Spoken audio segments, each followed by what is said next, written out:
Good evening, Hmm. everybody. Warm greeting from Society of Anesthesiologists, Maharashtra State Chapter. Respected President Dr. Avinash Bhosle sir, Vice President Dr. Vikas Karne sir, SAM's newsletter editor Dr. Shilpa Tevaskar, yes, and today's invited chairperson Dr. Manisha Katikar madam, Dr. Balaji Asegavkar sir, the past president of Maharashtra State Chapter ISA, and then today's esteemed faculty Dr. Rakesh Garg sir, immediate past editor IJA, and Dr. Ravindra GL, a well-known anesthesiologist, specialty in obstetric and critical care count Shimoga.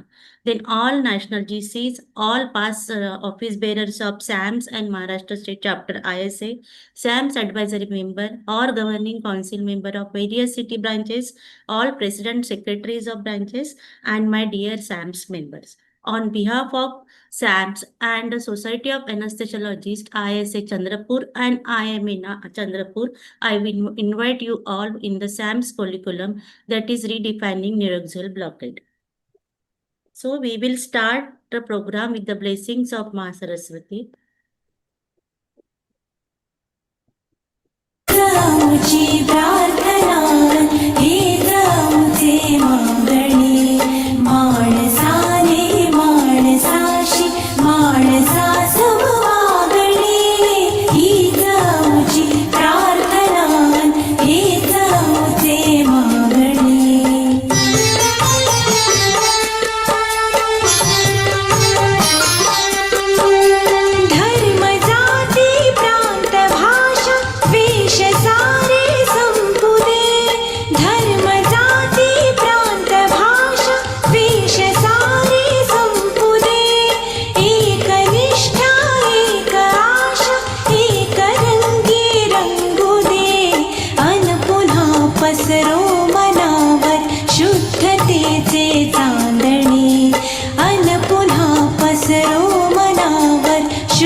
Now I invite our President SAM, Dr. Avinash Bhosle, to deliver his welcome address. Yes, good evening, everyone. And I welcome you all the delegates, all speakers, chairpersons, and past presidents, and all dignitaries. Spinal anesthesia is one of the most commonly performed renal technique by anesthesiologists worldwide. It is taught early during training and is relatively easy to master. Despite being one of the oldest regional anesthesia techniques, it has continued to evolve across various aspects over last 2 to 3 years. Today in this session, we will highlight the recent advances in this almost perfect technique, including indication, procedural refinement, drugs, adjuvant, modern technologies and strategies to minimize side effects and failure. Spinal and epidural technique traditionally performed as we know as a blind procedure blind procedures are now evolving towards near perfect precision with AI and ultrasound guidance. A better understanding of these finer aspects will help practicing anesthesiologists tailor patient-specific techniques and intervention. Let us learn from our expert how to achieve an almost perfect block safely and reliably with minimal failure. Thank you. Thank you very much. Over Thank, to thank, Thank you, sir. Taking this opportunity, I would like to request all the attendees to kindly register for SAMSCON, which is going to be held on 2nd, 3rd, and 4th October at Pachgani, which is hosted by the Organization of Anesthesiologists, Satara. Today's our MMC observer is Dr. Mohammad Joseph Khan. He is from Chandrapur, a well-known pediatrician, a senior consultant. He is practicing in Chandrapur since for 45 years and he is professor since 20 years. And he also honored with the Lifetime Achievement Award by Chandrapur IMA in 2024. Welcome, sir. welcome, sir. It's my honor to introduce today's chairperson, Dr. Manisha Katikar, madam, a dynamic lady. She has done her MBDA and she is an anesthesiologist and intensivist at Balwant Institute of Neurosurgery and Intensive Trauma Care. She is first rank in DA and second rank in MD anesthesiology. She delivered E.G. Tambe oration at Nagpur in 2024, 22 and do past president oration in 23 at ISACA, and she is Associate Editor, Journal of ISA National, past Associate Editor and Advisory Board Member. She is a peer reviewer of many scientific anesthesia journal, past President, Vice President, Secretary, and Editor of SAMS, and GC member ISA National, and presently she is a Dean College of ISA for CME Workshop and PG Assembly. To her honor, she is a recipient of Dr. Rukmini Pandit Award at ISA Con 22, recipient of Proficiency Award 3 times at ISA National, and recipient of COLS Award at ISA National. She has 15 publications and more than 150 guest lecture at various state, national, and international conferences. So, welcome, ma'am. Thank you, Sheetal. Just to correct, I think this is the old CV which you got. Now I'm not a GC member of ISA National. I'm a past GC member of Past ISA this. National. Yeah. Welcome, ma'am. Now I request Dr. Thank you. Avinash Bhosle, sir, to please introduce our next chairperson, Dr. Balaji Asik. It's my pleasure to introduce our second chairperson, Dr. Balaji Asegaonkar. I think everybody know him. He is MD, DNB anesthesiology, consultant anesthesiologist and palliative care physician, director and founder Ozone Group of Anesthesia and Critical Care, president and founder Sneha Savli Care Center at Aurangabad, president Association of Cardiothoracic Anesthesia Maharashtra. I congratulate Dr. Balaji Asegaonkar. He just now is become a president of Association of Cardiothoracic Anesthesia Maharashtra. His total experience is 25 years. He is practicing anesthesia in Aurangabad since 2002. Previous appointment with Hinduja Hospital, Ruby Hall Clinic, and additional practice areas, palliative care, geriatric, end of life care and rehabilitation, ex-president ISA Maharashtra State Chapter, ex-honorary secretary for 3 years of ISA Maharashtra State, city branch secretary, governing council member, organizing secretary. Then he received many awards, proficiency award from ISA National Hall of Fame at Ganga Hospital, Diligent Award from ISA National Appreciation Award from Geriatric Society, Kesh Shruti Award for Social Contribution, President Appreciation Award, ISA Maharashtra State. He had 15 publications in Index National and International Journal. Welcome, Dr. Balaji Asegaonkar. Now I request our Vice President, Dr. Vikas Karne, sir, to introduce our first speaker, Dr. Rakesh Garg. Thank you, Dr. Sheetal. And good evening to all. We have Dr. Rakesh Garg as our first speaker. Sir is very well known to all of us as past editor of Indian Journal of Anesthesia. And it's my privilege to welcome you, sir, here in today's webinar. Sir is Professor Onco Anesthesia, Critical Care, Pain and Palliative Medicine at All India Institute of Medical Sciences, New Delhi.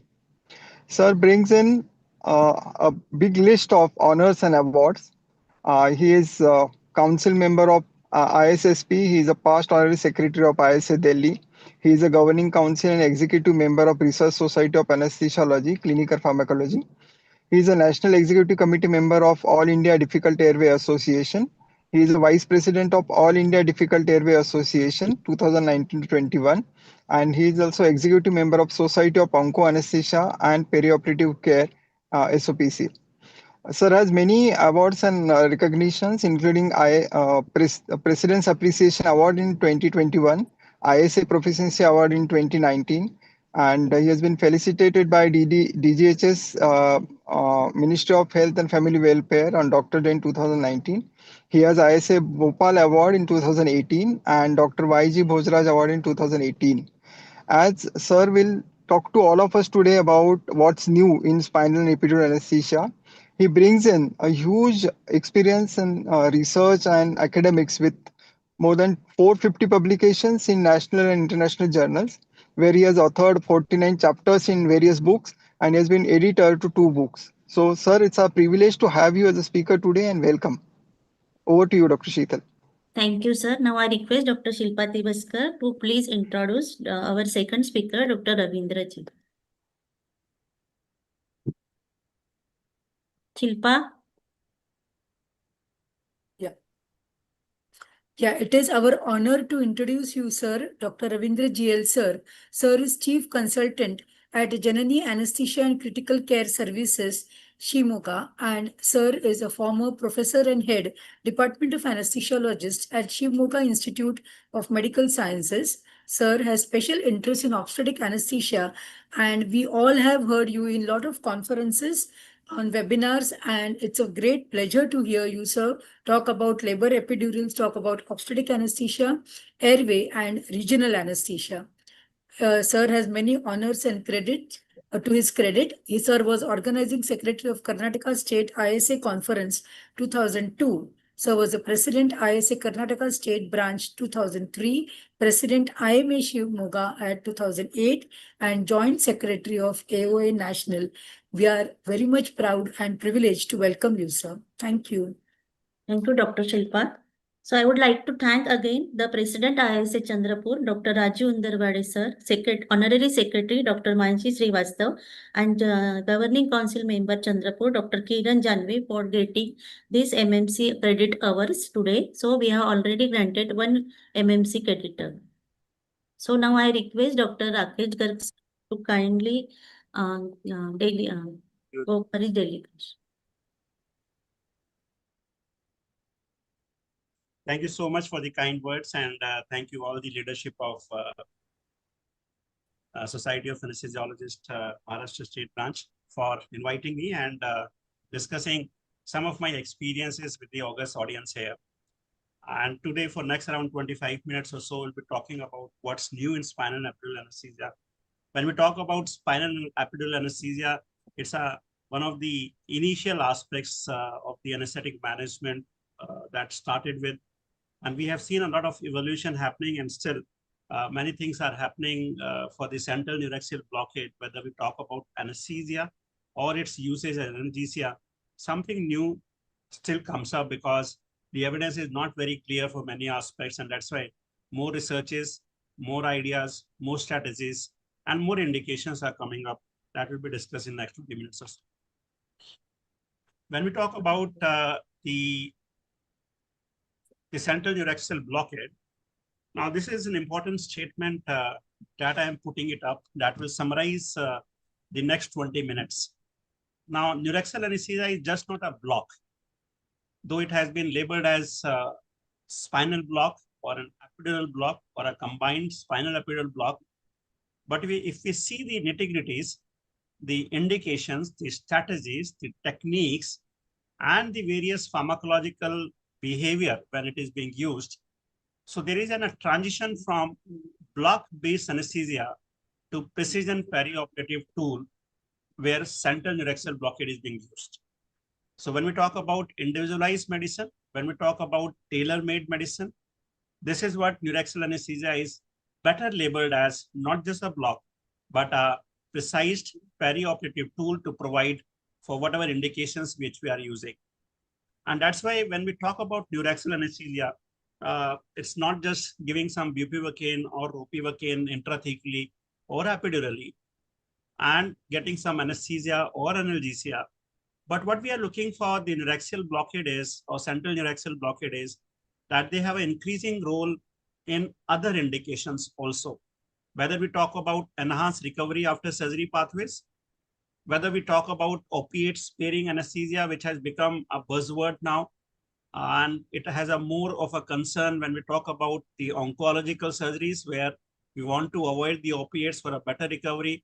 We are also concerned with post-operative cognitive dysfunctions and post-operative delirium, specifically in elderly patients or high-risk patients. And we want to decrease the opiate. And that is, again, where these type of precision perioperative tool in the form of central neuraxial blockade is coming up. Also, if you see the evaluation of the central neuraxial blockade, maybe 4, 5, 6 decades back, it was one of the accepted one. But as the safety of general anesthesia increased, people shifted from central neuraxial blockade to the general anesthetic management, thinking that they have less hemodynamic and better control. And this up and down of GA versus central neuraxial blockade is still going on. And there have been a lot of researches which highlights that which will be a better or a safer agent. And so-called, I will repeat this word multiple times in my slide, precision perioperative tool.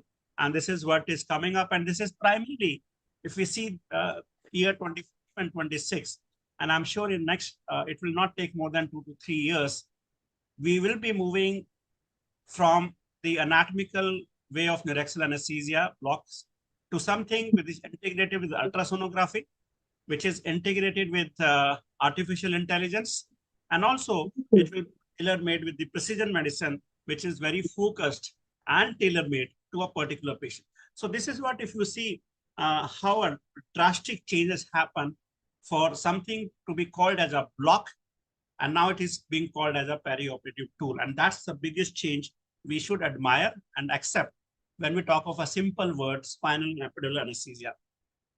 So thinking all those aspects, neuraxial anesthesia is not a block.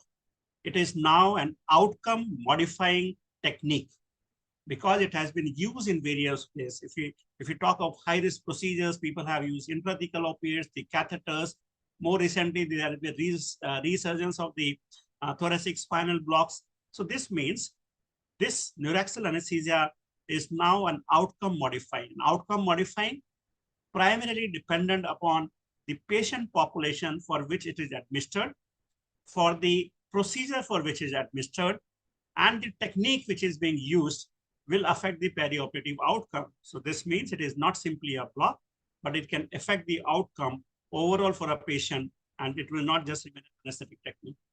We know about the analgesic management. Everybody knows that these techniques has been used for acute perioperative pain management. We understand there have been a lot of concerns, issues, side effects, if not managed properly, even leading to the chronic pain. But what is important is what new has happened that we need to look for. Now, these are the 5 common things. If you see for the last couple of years, what has emerged out of these central neuraxial blockade is the pharmacological advances, techniques and technology, procedures and clinical strategies, monitoring and safety, spatial situations and guidelines. I understand there will be tough and things waxing and waning happening with these blocks. Something comes up. This is almost like a fluid which is being used on intraoperatively. Some say crystalloid is better, sometimes colloid is better, sometimes mix is better. So that controversy remains. But yes, something new has happened, and let's see what is. Let's talk about a little bit about the pharmacological advances. Now, when we say pharmacological advances, there are 2 aspects. One is with the advent of the catheters, with the advent of the success rate of these blocks, specifically when we are using ultrasonography, people are moving towards low-dose spinal anesthesia. And also, since we have some additional tools, if the duration of surgery increases, for example, facial pain blocks or using sedation, intravenous sedation, that's why people have stopped using high-dose spinal anesthesia, say 2.5 or 3 ml. People are moving toward the low-dose spinal anesthesia, and this strategy is becoming important because it is having a better hemodynamic stability. I will come a little later when we talk about patient profile. It has also become one of the important aspects because of this reason in high-risk patients, cardiac patients. A couple of years back, we used to say, give general anesthesia, better hemodynamic monitoring, better control. But now the use of advent of low-dose spinal anesthesia, this technique is being preferred over general anesthesia in many of the cardiac patients. And this low-dose spinal anesthesia is not just for the improvement by the use of adjuncts for its improved success rate like ultrasonography, but also with the expanding adjuvants. I think this is an ever-expanding list when we talk about the central neuraxial blockade, and the most recent one will be the dexmedetomidine. Though it is not approved in India right now for a routine usage, but research has mentioned that this is also one of the important drugs that reduces बराबर that reduces the amount of local anesthetic, creates more hemodynamic stability, less motor blockade, more sensory analgesia. The older drugs, clonidine, nalbuphine, magnesium, buprenorphine, even benzodiazepines have been used. But if you see the recent one, they have been more promising and they have been found to have more stability in the perioperative period. So this means when we talk about these drug strategies, the use of low dose with adjuvants probably enhances the block quality and prolongs the duration without increasing the local anesthetic dose. And we just mentioned that why the dose is concerned to us specifically with regards to the recovery of motor blockade and also intraoperatively hemodynamic stability. There have been many studies which has come up. There have been meta-analysis. There have been studies which are coming from various subset of population, including the obstetric population. People have started using 5% or 5 micrograms or 10 micrograms of intrathecal dexmedetomidine. And they have been found that without increasing the side effects profile, they are more stable, more prolonged analgesia, more duration of sensory and motor blockade, and decrease opiate consumption. And this is what we are looking for when we say adjuvants. Probably this can be added on to improve the success rate of the blocks with increased duration and better outcomes. We also need to look for that why, when we use something new, we should be little aware of its side effect. Intrathecal dexmedetomidine has been associated with occurrence of bradycardia and hypotension that also happens with the intravenous route. So we should be cautious. And that's why different dose studies have tried to reduce the dosages from 15 micrograms to 10 and then to 5, so that these side effects further decreases down and we get most probably the beneficial effect. And that is what the use of these adjuvants are coming up. Even for the low-dose spinal anesthesia, we have many studies. And when we say low-dose spinal anesthesia, it has become prudent either to use a catheter or add an adjuvant. And that's why the low dose becomes successful, because we understand that adjuvants increases the effect that we want for these patients. And when we add on, for example, low dose bupivacaine with dexmedetomidine, it definitely maintains analgesia while reducing the low dose, and the sensory motor block remains the same. It has been used in various surgeries, and more commonly they have been preferred into urological procedures, and they have been found to have prolonged effect without side effects. So this means low dose spinal anesthesia plus adjuvant, we can label it as a precision spinal anesthesia, because we are not fiddling with the sympathetic output response of the patient, and hence lesser amount of hemodynamic instability, and we get a better block with the duration which is expected, and hence this is more called as precision spinal anesthesia. Similarly, when we talk about opiate sparing neuraxial practice, now when we say the technique and strategies, we nowadays talks about more of a strategy, more of a bundled approach. And when we say bundled approach, we'll be doing many practices. And this is what a practice is for opiate sparing neuraxial practice also. So when we say the opiate sparing, we have to use multimodal analgesias. And when we use those neuraxial blockade, the requirement of the opiate reduces further on. For example, if you're using intrathecal morphine, probably 4 to 5 micrograms per kg, which will just amount to be a very less dose of around say 200 to 300 micrograms for an adult patient, in comparison to 3 milligrams epidurally, in comparison to 6 to 10 milligram intravenously for long surgical procedures over 10 to 12 hours or maybe 24 hours. And even when we talk about intrathecal opiates, a small dose gives a long duration of action, and hence the rescue requirement of opiates come down. And that's why it's typically opiate sparing neuraxial practice is coming into picture. And even if you see the prospect guidelines now, which is a procedure-specific analgesia technique for perioperative care, they have been found to be useful, and they appear in the guidelines also. So this means evidence shows multimodal strategies significantly reduce opiate consumption without worsening in outcomes. And here comes the role of spinal analgesia. So when you're using intrathecal opiate for it, probably I will say that central neuraxial blockade is just not for anesthesia. It can also be used for analgesia for long duration surgical procedures when you are looking for giving general anesthesia also. And there have been a lot of evidence, which we call meta-analysis of the original articles. And they have very nicely found that intrathecal opiates, intrathecal adjuvants, decreases the opiate consumption, and the pain scores are always well maintained. Dexmedetomidine also reduces the need for rescue opiates, and hence, when we start using them, pain intensity is better. And this also supports the RAS protocols, where we intend to have faster mobilization in the postoperative period, faster oral intake of these patients as early as possible, removal of the catheters as early as possible. And these drugs are to be found very useful, and they are even being considered for daycare procedures because they do not have side effects, specifically when we talk about the dexmedetomidine as adjuvants. The other important thing, though it's not still available in the Indian market, the use of long-acting preparations of the local anesthetic. Liposomal local anesthetic agents have been used for peripheral regional blockade, and they have been found that they get depot preparations which are accumulated around the neural structures and provide a long-term release. They have not been used for central neuraxial blockade, but it appears that once we are using them, probably it will have a long-term effect, especially for long surgeries and maybe also for analgesia. In a low dose, we can use it. And that is what further research are required when we talk about these procedures. Now, other important aspect is the varicity of the drug. Now, when we say varicity or drug delivery optimization, the word which is being used, in earlier days, if we talk about, say, 2 decades back, we were thinking of intrathecal catheter placement with continuous spinal anesthesia. But then we were concerned with side effect, and it caused neurological injuries, it caused direct neural damage. But now with the improved catheter systems and the delivery of better drugs, probably microdosing techniques is emerging, wherein a very small dose those catheters are giving repeatedly, or maybe by infusion, and becomes an important issue, important outcome.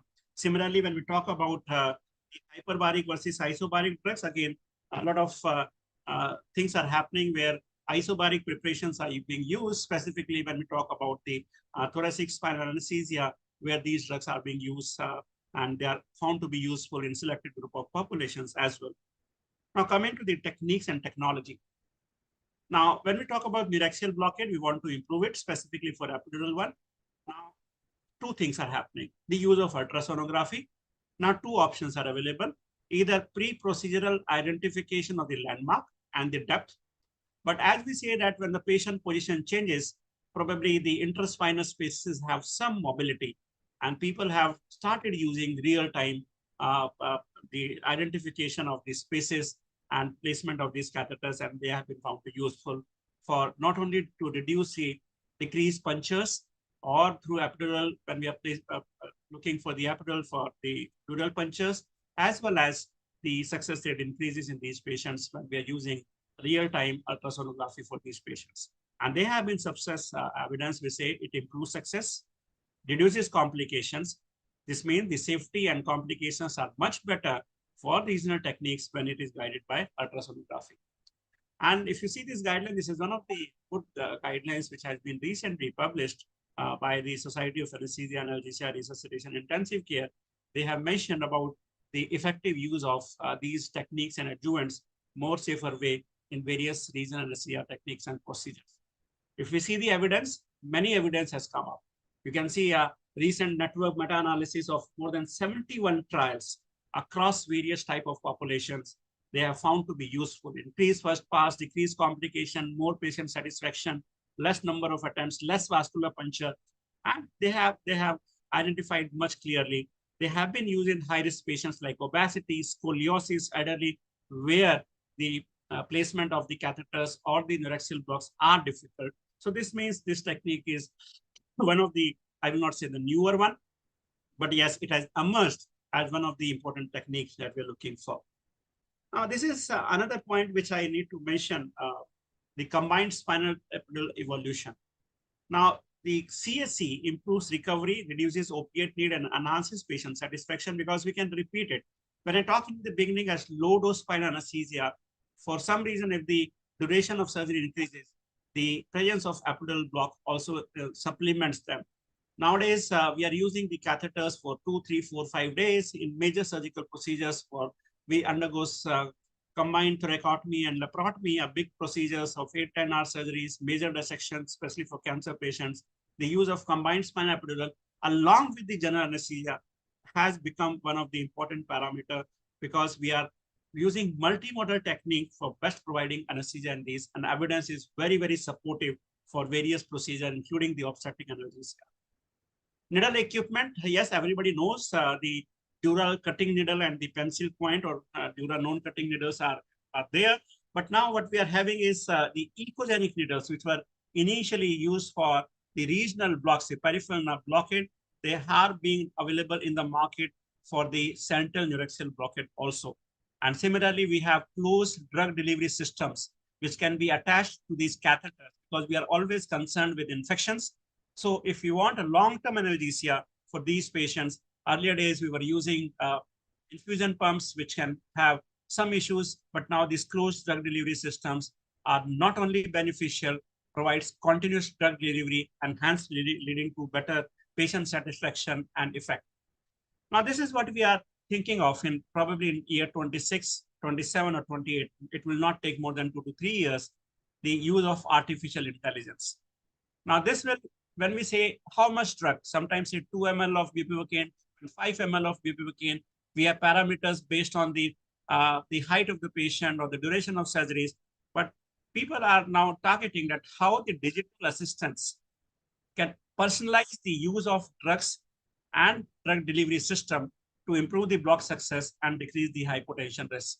Not only this, they will have smart pumps for epidural infusion, which will titrate as per the patient's requirement, which is similarly so-called as patient-controlled analgesia, but now it will be more better controlled patient as well as digital controlled infusion will be future. And I'm sure it will not take not more than 2 to 3 years to come up with these procedures.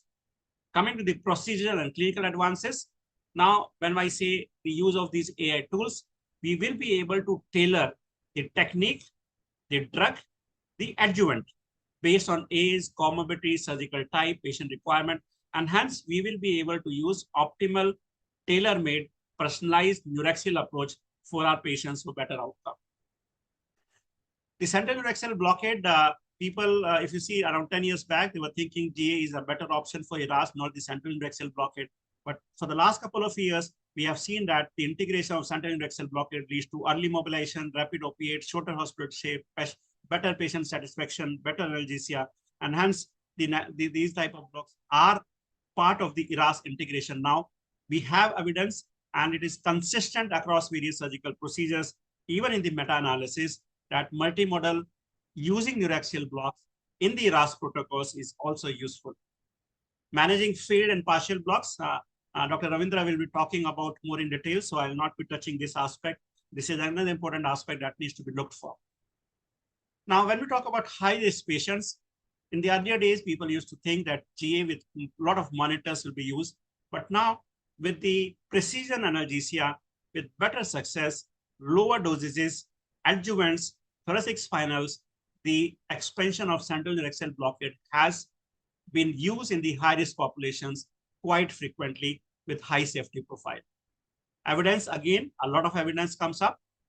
There have been lower cardiac stress, lower complications, lower pulmonary complications. Elderly patients do have hemodynamic stability, and hence it can be used in patients with cardiac compromise, frail patients, cardiac morbidity. And this is what the expansion of central neuraxial blockade is happening in the high-risk population. Monitoring and safety advances.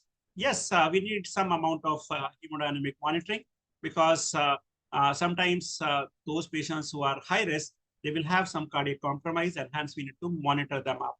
Also, the goal-directed fluid therapy, something called preloading or co-loading, these concepts are ever changing. We don't say a half a liter or 1 liter of preloading or co-loading or this ml per kg needs to be given before the block because that will obtain the hemodynamic or sympathetic obtundation. But when we say use of adjuvant with lower dosages of the local anesthetic agents, probably sympathetic blockade happens less, and hence we do not need to give them a lot of fluid because that can harm the patient when we give them higher fluid, and goal-directed fluid therapy is much better.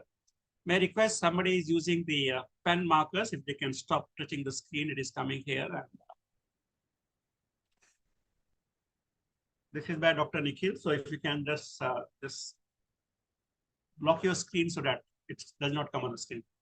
The hemodynamic response are coming with the control, and their better advantages are there with various evidences. And again, they have been found to useful. One important aspect which I want to touch here for the hemodynamic control is, rather than giving a lot of fluid, a low dose vasopressor infusion, a push dose or a continuous infusion nowadays is indicated to treat central neuraxial blockade induced hypotension rather than giving a lot of fluids in these patients. So this is an important aspect that needs to be looked when we are looking for central neuraxial blockade. So vasopressors and fluid co-loading versus preloading is an important strategies that needs to be looked for. Neurological safety, the early detection of epidural hematomas and nerve injuries. Again, the use of ultrasonography is able to identify the vessels during the blocks, and hence the chances of hematomas are much lesser. And in case they happens, it can be detected much earlier. The infection prevention, yes, we have to use full sterile barrier technique. Not much changes have happened. We have shifted from betadine to chlorhexidine based alcohol solution are better for preventive infection when using regional blocks rather than using betadine. Probably tried using chlorhexidine, which is alcohol based. Anticoagulation in neuraxial blockade, we have been using various agents. If you see the guidelines by American Society of Anesthesia, where they talk of various agents like low molecular weight heparin, the oral anticoagulants or antiplatelet agents, they have been used, and we need to follow these agents because certain newer drugs we are happening up. If you see nowadays, many of the patients will be on rivaroxaban or apixaban. Rivaroxaban is a longer standing drug, so its half-life is much higher. So you have to wait for almost 24 to 36 hours before its effect goes away. So that's why these newer drugs which are being used, you should be cautious in giving the blocks or the catheters or removing them. Most of the time when we say lower molecular weight, 6 to 12 hours for the oral anticoagulants, usually 2 to 5 days are usually depending upon at what doses they are being used. And the ESRA guidelines, which has been updated in 2023, do mentions about using these drugs quite clearly. The evidence regarding infection, standard practice should be taken care of, which I mentioned earlier. Now coming to the last special situations, the obstetric anesthesia updates. Dr. Ravindra again will be talking, so I'm not putting, but yes, a lot of things are happening in this. The oncologic surgeries and major surgeries I mentioned as a part of multi-modal anesthesia management, the opiate sparing strategies, central neuraxial blockade has come into picture. Combined neuraxial techniques has been found to improve the outcomes and recovery, specifically for cancer surgeries.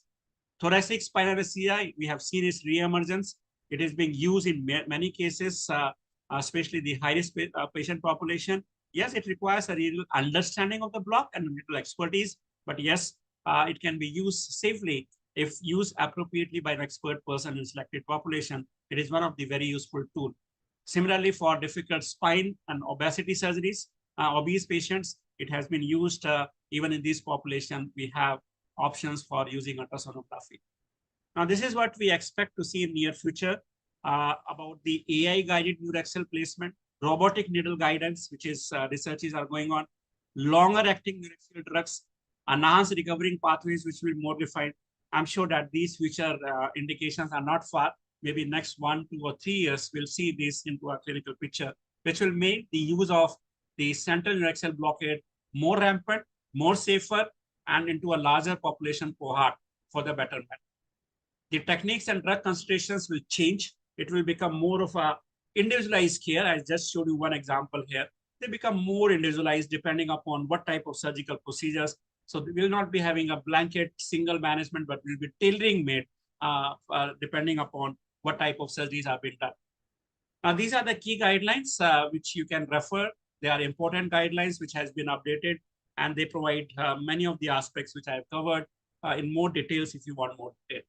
So to summarize, we have to move from technique-based to patient-centered neuraxial anesthesia. Ultrasound is important. CSE is emerging. Multimodal analgesia, along with the central neuraxial blockade, is a new norm. And for safety, you should be a little cautious for anticoagulation, asepsis monitoring. So we have to move from blind technique to a image-guided precision, and now more common we will label as not just a central neuraxial blockade, we'll be saying as outcome-driven, individualized, tailor-made neuraxial anesthesia for our patient. Thank you so much, and we are open for questions now.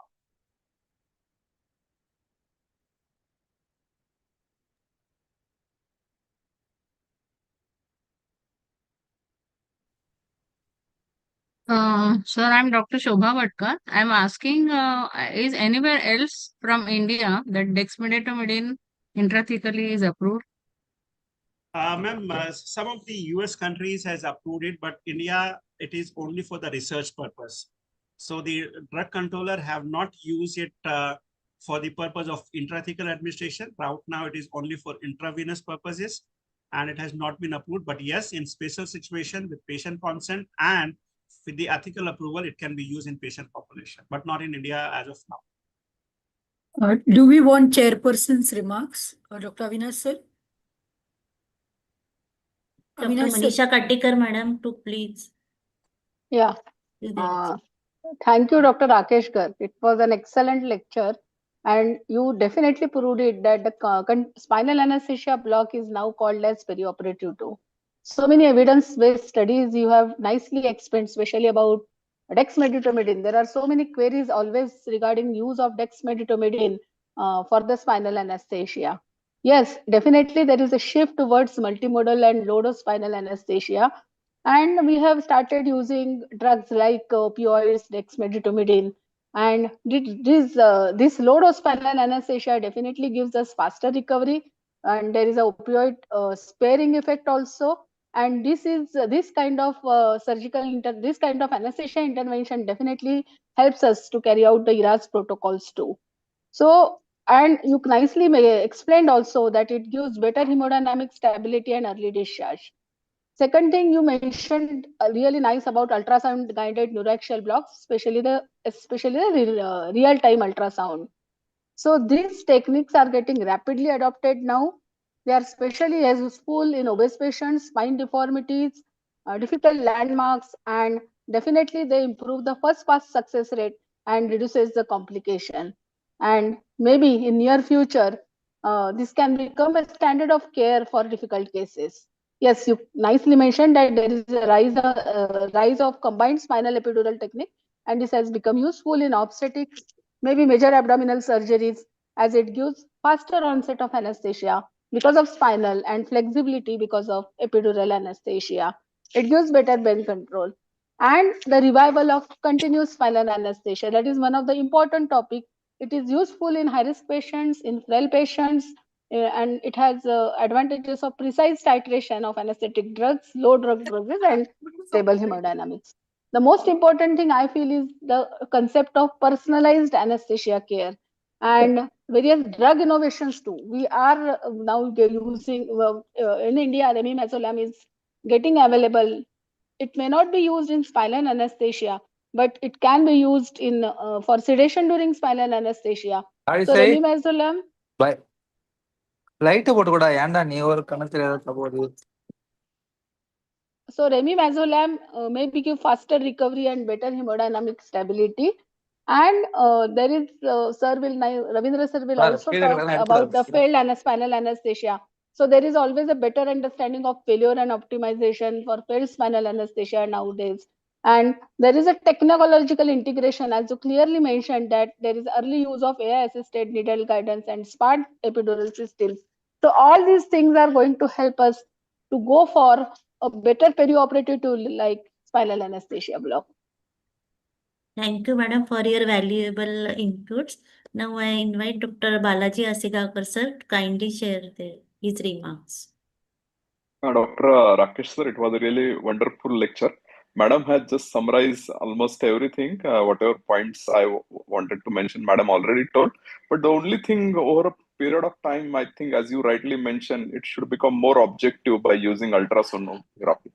Nowadays, USG machine is available almost in all theaters, and we must practice it in normal patient rather than in complicated patient first. We must, I think it has got a lot of learning curve.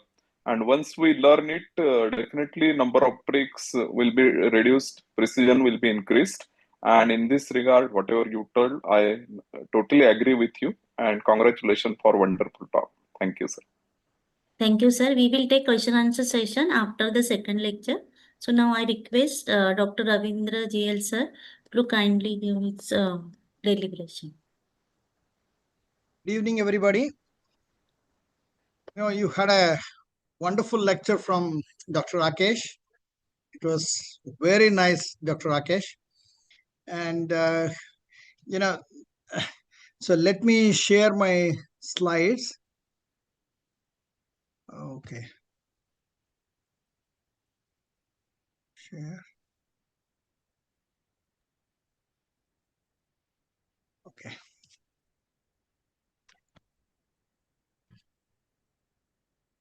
Yeah.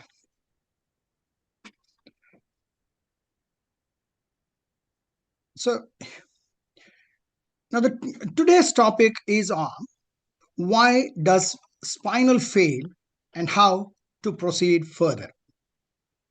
Now it's over 125 years that the first spinal had been given. On the 24th of August 1898, none other than Dr. August Baer gave the first spinal on his assistant, Augustus Hildebrand. Now, his postulation was that intrathecal cocaine, the only local anesthetic that was available at that point in time, will produce a temporary and a reversible paraplegia. And even today, this is exactly true. And this is what is happening in spinal.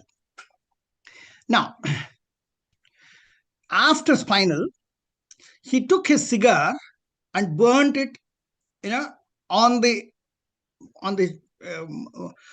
shin of his assistant Hildebrand. And then he kicked on his testicles. He took an iron rod and hit it on his shin. And Hildebrand was all in smiles. Now, he was not frowning at all. And that is the success story. This is exactly the success story. The irony is that the first successful spinal is also the first failed spinal. This was a dual spinal, you see. The boss gave it on an assistant and the assistant gave it on his boss. Whereas where the August Baer's block, spinal block was effective, Augustus Hildebrand's block failed. So now Hildebrand's technique, the spinal was failure. The question is, both had PDPH next day. It proves that both had done the lumbar puncture. And why did the spinal fail? They gave this report. Operator or equipment failure was the first thing which Dr. Baer actually categorically explained. Now, this is true even today. So over years, spinal anesthesia has had a roller coaster journey, going to the peak of its popularity at one time and then coming down to abysmally low levels. And today, it enjoys the utmost popularity, as Dr. Garg earlier put it earlier itself. Now, it is a very simple technique. Now, why is it that popular? Because it's a very, very simple technique. You have an end point, you see. You can see the CSF dripping at the needle tip. So you have an end point. The first technique that is taught to a first-year resident in anesthesia is spinal. That's how simple it is. And it gives complete anesthesia with a very small amount of the drug. You see, to do a cesarean section, we just need 10 milligram of bupivacaine. 10 milligram of bupivacaine is not, if you use it as an infiltration anesthesia, you can't even remove a lipoma, subcutaneous lipoma. But such a small amount of the drug gives complete anesthesia. You can do a cesarean section itself. The second thing is that it has a definite endpoint, so it is one of the most reliable techniques. But yet, failures are a possibility. Now, the incidence of failure with spinal anesthesia is extremely low, perhaps much lower than 1%. That is the most accepted figure. But one of the articles says that a figure as high as 17% failure has been from an American teaching hospital. I think if I say that spinal failure in spinal anesthesia is 17%, it will be an insult to all the audience here. So it doesn't happen 17% of the times with any one of us. So the management of failed spinal, this article has come up in 2009. It talks about, with over 450 references, it comes up and says 4 different maneuvers this author quotes first.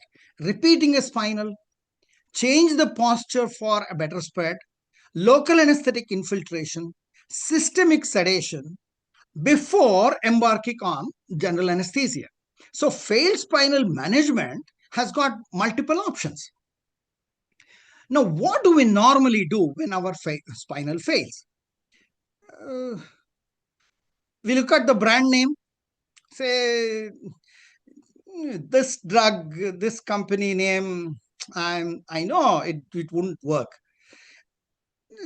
I had told my sister not to give this drug last week itself, and she has given it, and as you see, my spinal has failed. We look at the manufacturer next. This manufacturer is good, that manufacturer is bad, and the batch number. None of us would see the batch number in any of the case unless our spinal fails. We would say 15 days back, my spinal had failed there, and the same batch number. He doesn't say the same anesthetist was there. I was the culprit. No, he doesn't say that. He says that the batch number is at fault. Looks at the expiry date. With due regards to everybody, local anesthetics are one of the most stable compounds. Expired 10 years ago, I don't advocate anyone to use an expired drug, but even if you use a 10-year-old drug, it will still act. So it is not the drug. And finally, the anatomical variations. The moment I saw this patient's back, I knew it wouldn't act. This back was something like this. And you start blaming that. We blame everything else except me. Everything we blame except myself. So Neuroscience Division of AstraZeneca received 562 product defect notification reports in the 6-year period, just 2001 to 7, and all complaint was failed spinal anesthesia. Ineffective bupivacaine solution was the complaint. Now, it came from 54 countries all across the world. Now, what did the company do? The company appointed a neutral agency to investigate. They got the sample from the same ampule which was used for spinal anesthesia, the remaining sample, and it was sent for analysis. And this is what happened. Analysis showed that the return material was within the product specification range in every case. All the 562 samples were in product specification range in every case. So the drug is not faulty. So think why my spinal has failed. There could be 2 situations. One, there could be a total failure, in which case that the local anesthetic drug has not reached the subarachnoid space at all. This is the first reason. The second one is a partial failure, wherein it has not reached in sufficient quantities. And this is what happens in 99% of all our failures. There is only a 1% situation wherein a true failure with some true reason is possible. Some of the true reasons I'll talk about it in just 1 minute time. Inadequate intrathecal spread is a possibility, a great possibility. Anatomical abnormalities like some septae, midline septae, where the drug went on one side and the other side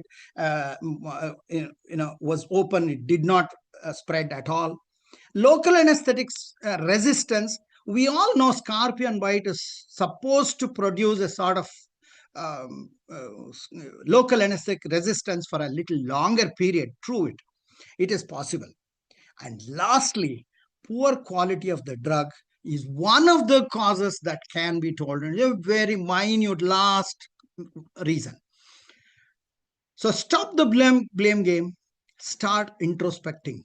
That is when how to go about if the spinal fails is all about troubleshooting. And this is the Jog Falls. It's wonderful Jog Falls. It's just 100 kilometers from the place where I'm sitting right now. My city is Shimoga city. It's a beautiful one. Is it any, even small, little bit less than the Niagara Falls that the worldwide everybody talks about? No, it's a beautiful place. But the problem with Jog Falls is that it looks like this also sometimes.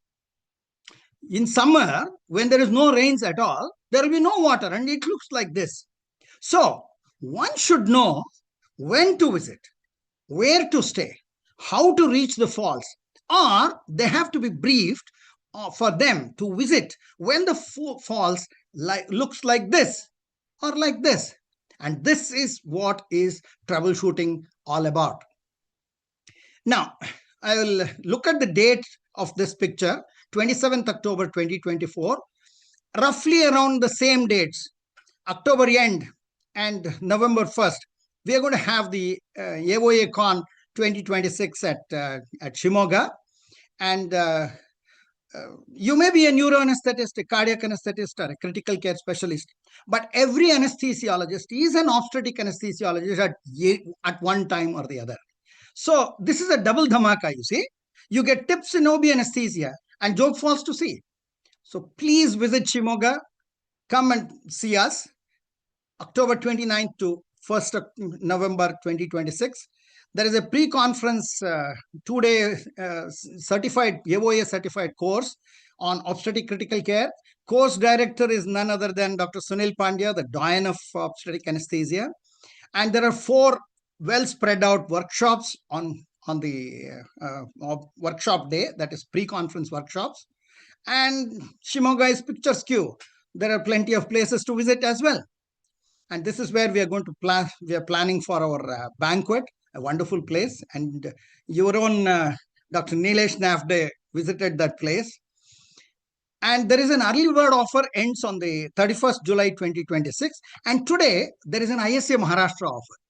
For the next 3 days, there will be a 500 rupee straight discount on registration of this for this conference. Every one of you, please take a screenshot of this the code so that you can register for the conference and get 500 rupee discount.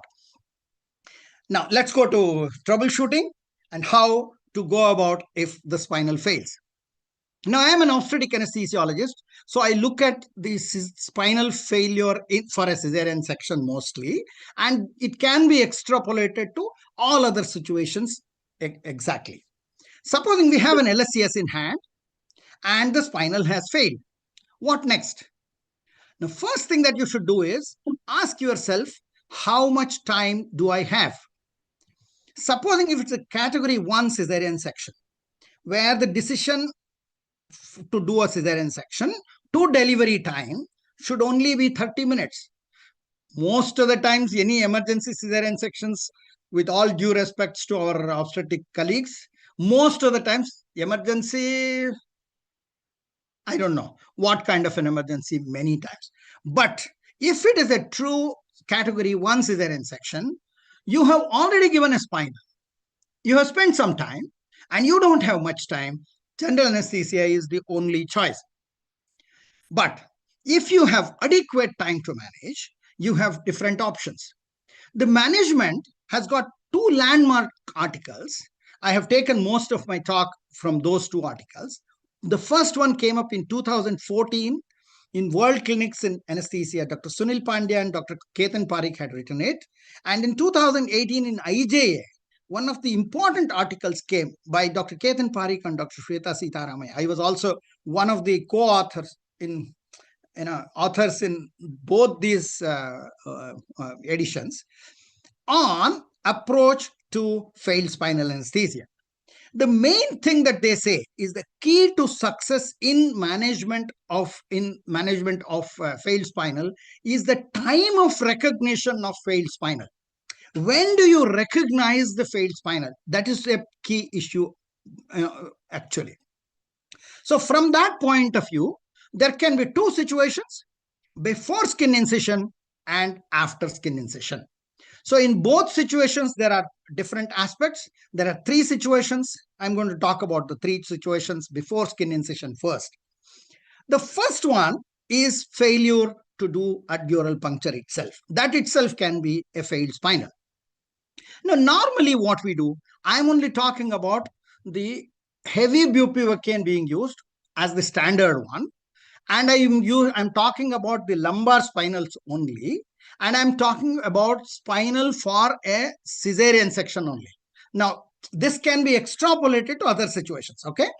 Now, what we normally do is, we go between the two spines, in the midline, between the two spines, puncture the skin, the subcutaneous tissue, the interspinous ligament, into that bony window.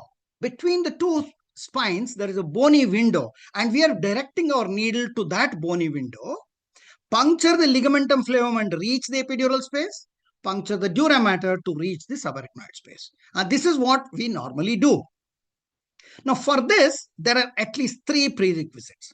The first one is patient cooperation, proper positioning, and finally, the directional errors. Now, to get the patient cooperation, you must talk to the patient. You see, go ask the patient, what is your age? Where are you coming from? How far is Kolhapur from that place? How do you come to Kolhapur? What is the bus conveyance? Any relevance to our spinal anesthesia? No. All nonsense, idiotic questions. But those questions will develop a good rapport with our patient. The patient will start smiling. You go and introduce yourself as an anesthetist. Tell her that you are going to take care of the pain. Definitely. Her pain will not be there. And if you do that, she will cooperate. And that is why talking to the patient and introducing yourself as an anesthesiologist becomes very, very important in reducing the failures for spinal anesthesia. Second thing is about positioning of the patient. You go wash up and come stand there with the gown, glove, everything, and tell your assistant to give the position, and finally say, he did not give the position properly. That ward boy doesn't know how to give position at all.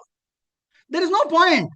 What you can do is you give the position yourself, tell the patient what is the position you want, and nicely talk to her, explain what is important, and then go and wash and come back. By then the patient will be really nicely positioned. So that is why you position the patient yourself. The last thing is minimizing the directional errors. Supposing if you hit a bone, I'm sure everyone who is watching this webinar would have seen this, would have hit the bone at one time or the other. Certainly, right?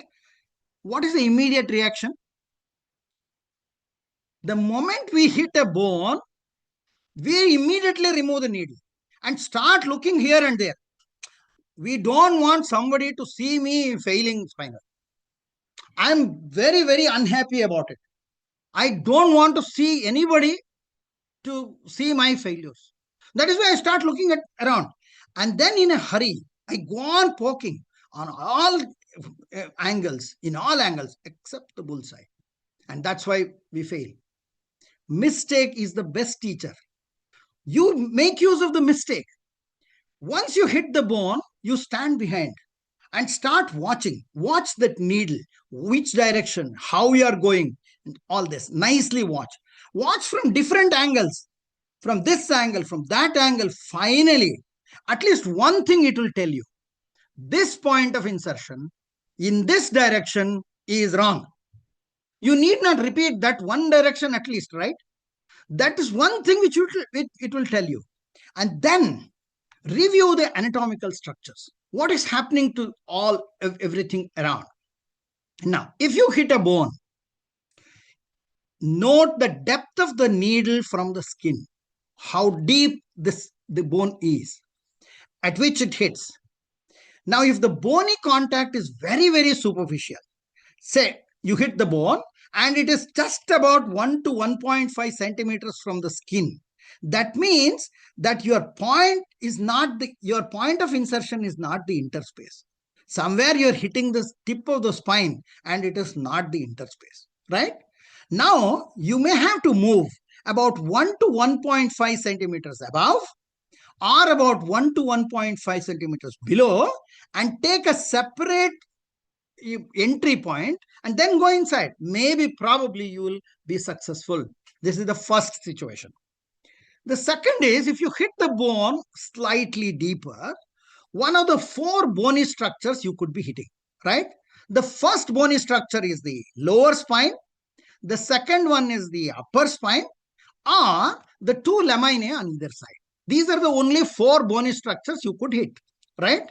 Now, let's see whether we can identify which structure we are hitting, and that's how we can get some information on the success rate.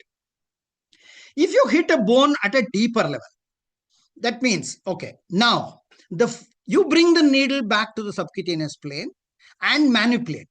Back to the subcutaneous plane and manipulate. The first manipulation should always be caffeillard, slightly and gentle and very little caffeillard manipulation. You are lucky, you will get the subarachnoid space. Supposing after manipulation, you hit the bone again. Now, from the point of view of the depth of the needle hitting the bone for the second time, there could be 3 situations. You might be hitting the bone at a deeper level, second time, at a superficial level, second time, or at the same depth, second time, after manipulation. These are the 3 situations. Let's see the 3 situations individually. You hit the bone first, caffeillard manipulation. You hit the bone again at a deeper plane. If you look at the anatomy of these structures, probably you will be hitting the lower spine now. Because the second time when you angulate, you're still hitting the lower spine. So now, what you need to do is, you need to manipulate it a little further caffeillard. Probably you will get into the subarachnoid space. Supposing you hit the bone first, caffeillard manipulation, and you hit the bone again at a superficial plane, slightly lesser depth. In that case, probably you are hitting the upper spine. So what you need to do is turn the needle caudal, manipulate it more caudal, then probably your chance of hitting the subarachnoid space is greater. Supposing you hit the bone first time, manipulate it, and you hit the bone again at the same depth. That means you are hitting a flat structure. That is why you're going up or down, you're hitting the bone at the same depth. A flat structure is the lamina. So that means probably you are hitting the lamina. Now you're lateral. You need to come to the midline, right? So then you deflect it rightwards. If you're successful, fine. If not, try the leftwards. You will probably hit this subarachnoid space. So this is one example only. But there are many mistakes. Don't erase your mistakes. Learn from your mistakes, and that will improve the chances of your dural puncture, successful dural puncture. Now, with all these manipulations, you keep on failing. Change the position of the patient. If the patient is lying supine, change it to sitting.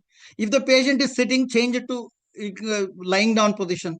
The change of posture will probably change the anatomy to a certain extent, and that is when maybe it will become more easier for you to do a spinal puncture.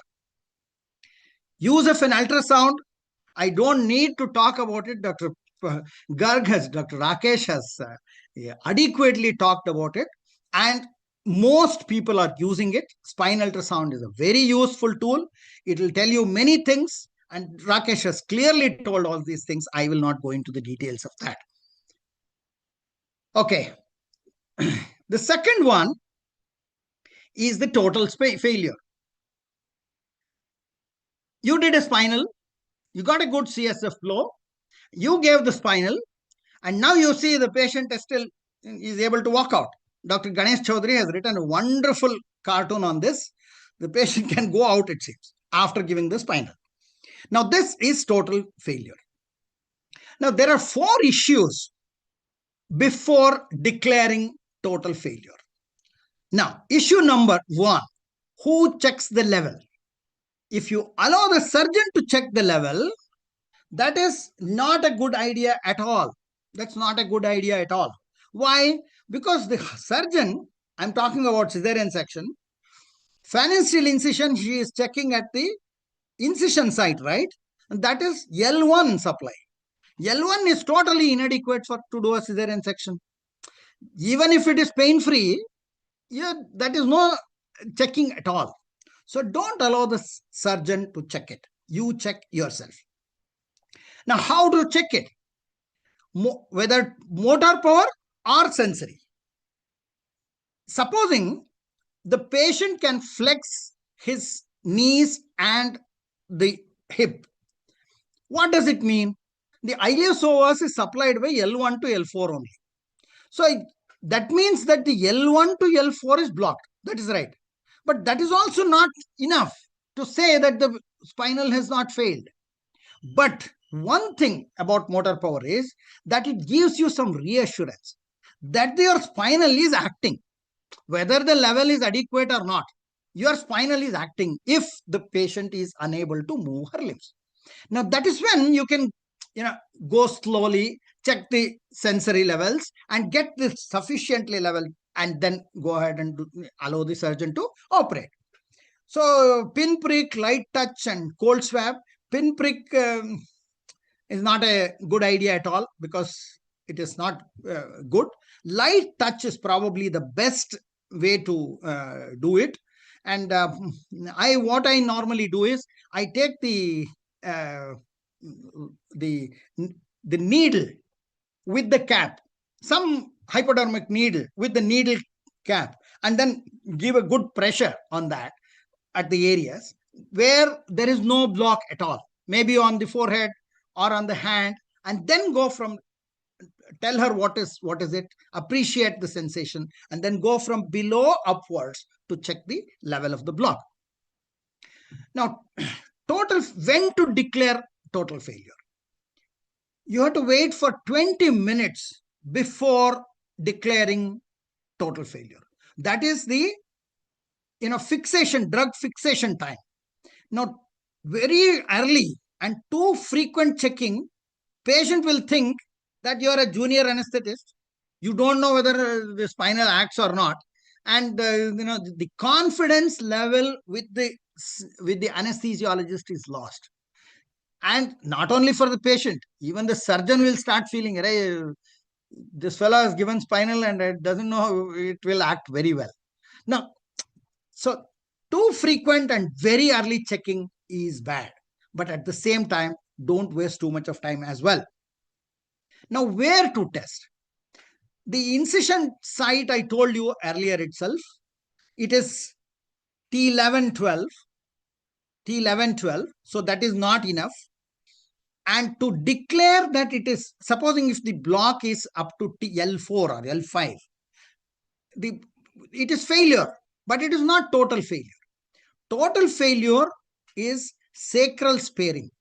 See, sacral sparing, there is no sacral sparing with the conventional heavy bupivacaine that we are using in lumbar spine. Whereas I'm not talking about the thoracic spinal, I'm not talking about the low dose segmental spinals.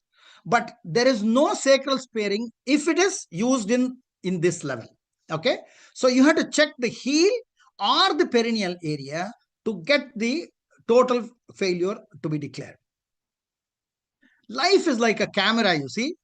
You focus on what is really important. Capture from good times, very good times, and develop from your negatives. That's very, very important. And if nothing works, take a different shot, take another shot. And similarly, you can repeat the spinal. If it doesn't work, repeat spinal. It's always possible.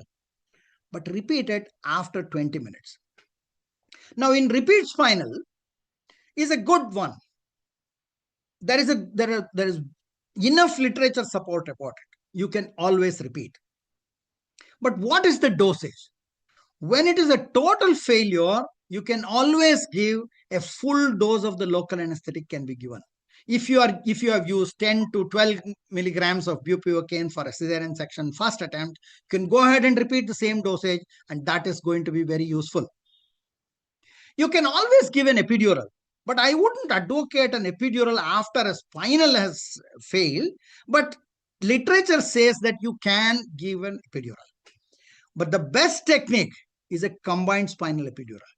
Here, what you can do is you can give the spinal component a little lower dosage, have the epidural as the backup, and you can extend the block with the epidural catheter.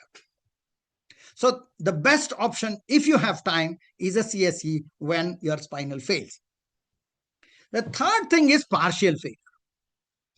Now, partially acting or a patchy block does not mean this. It has acted there, small, it has acted here, it does not act. No, it doesn't. It's not like that. It actually follows a particular format. It could be a totally inadequate level of the block. The block level is totally inadequate. That could be one of the ways of partial failure. Or it could be an asymmetric block. One side, the level is less than the other. The block level is less than the other. Or it could be a typically some segments could have skipped. Or it could be a unilateral block. It could be a unilateral block. One side is nicely blocked, the other side is left open. Or finally, it could be a sacral sparing. Now, all these things are possible in a partially failed spinal anesthetic. So the causes of partial failure, 99% of the times, it is the injection errors. What we have injected, too little drug has reached the subarachnoid stage. Why too little drugs? I don't know. The first one could be a too little dose which we have calculated itself. In an attempt to, low dose spinal, of course, which is very useful, but the low dose spinal, could have heard somebody's lecture the other day. 6 milligrams of bupivacaine is good enough for cesarean section, and he comes and gives 6 milligrams of bupivacaine in a 6 foot, 5 feet 8 inch tall female. It does not work at all. So too little drug is the first possible.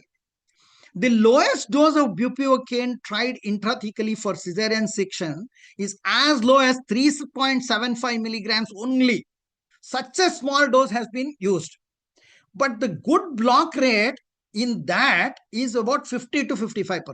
What does it mean? In the rest of the 50%, the block was not effective. It was not a good block at all. So when they did this study, they took the CSE as they gave spinal in CSE. They had a backup epidural. If the block was inadequate, they went ahead and charged the epidural catheter. So low dose is not very low. It has to be properly calculated dosage. Bupivacaine 7.5 milligrams for a cesarean section in an average built Indian female is the low dose. Anything less than that is low dose. But chances of poor quality block is great with this also. That's what this review article clearly says. So one is inadequate dosage. The second one is improper fixing of the needle to the syringe. You would have calculated some dose and tried to give it. Part of it escapes. So you don't know how much has gone inside. The level of the dural puncture with respect to baricity. Let's see what is it. The level of the dural puncture and baricity is important. So this is the cross-sectional view of the spinal column. Normally, where we give the spinal L3-4 or L2-3 or L3-4, and the highest level of the lumbar lordosis is L3-4. So most of the drug ascends up, and that's how you get a better block. Supposing you are giving your spinal at L4-5 or L5-S1, the most of the drug gets into the sacral trough, and that is one of the reasons why the partial failure is a great possibility. There could be a dural sleeve. So this can happen with our pencil point needle with a lateral eye.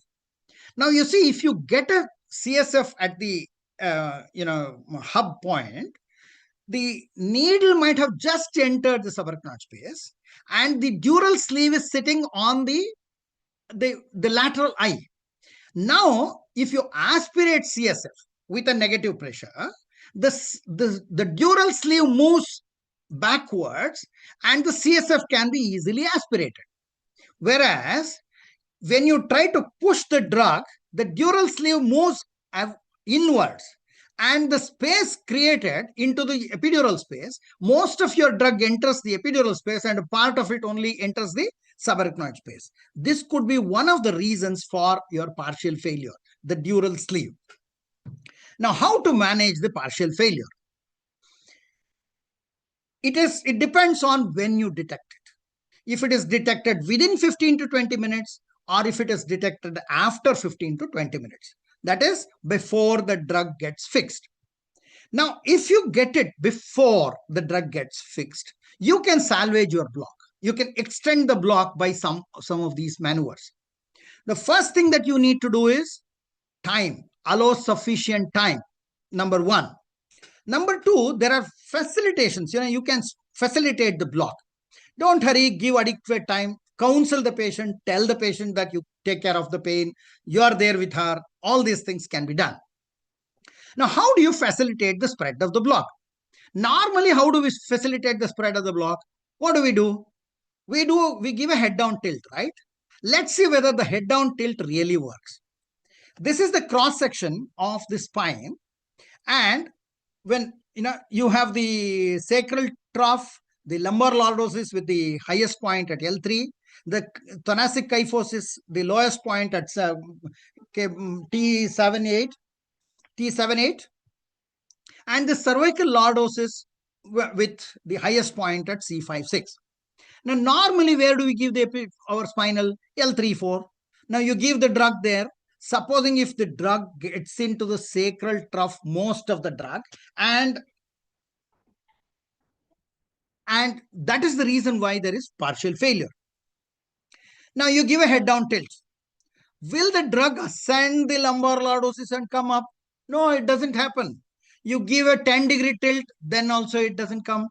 You give an extreme 15-degree tilt, now the most of the drug comes in, and there is a possibility of high spinal. So what we can do is we give the patient a lateral tilt. 5 minutes or 8 minutes into the block, the adequate level is not there. You turn the patient lateral. Now, when you turn the patient lateral, the spine becomes horizontal in the horizontal plane, where all the curvatures are in the horizontal plane. Now you give a 5-degree head down tilt. The drug ascends up. Leave the patient there for about 2 to 3 minutes, and then turn the patient supine. Then most of the drugs which is there in the subarachnoid space will nicely spread there onto the other side. Chances of unilateral is also low, and the drug can ascend nicely.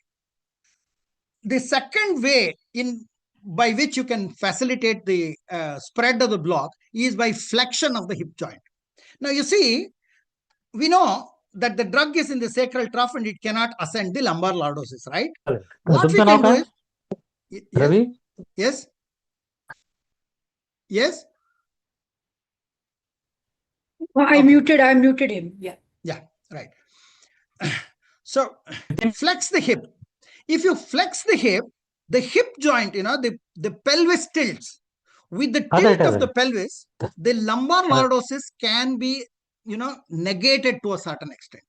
Now, when we do that, if you give a head down tilt, the drug can be nicely spread up.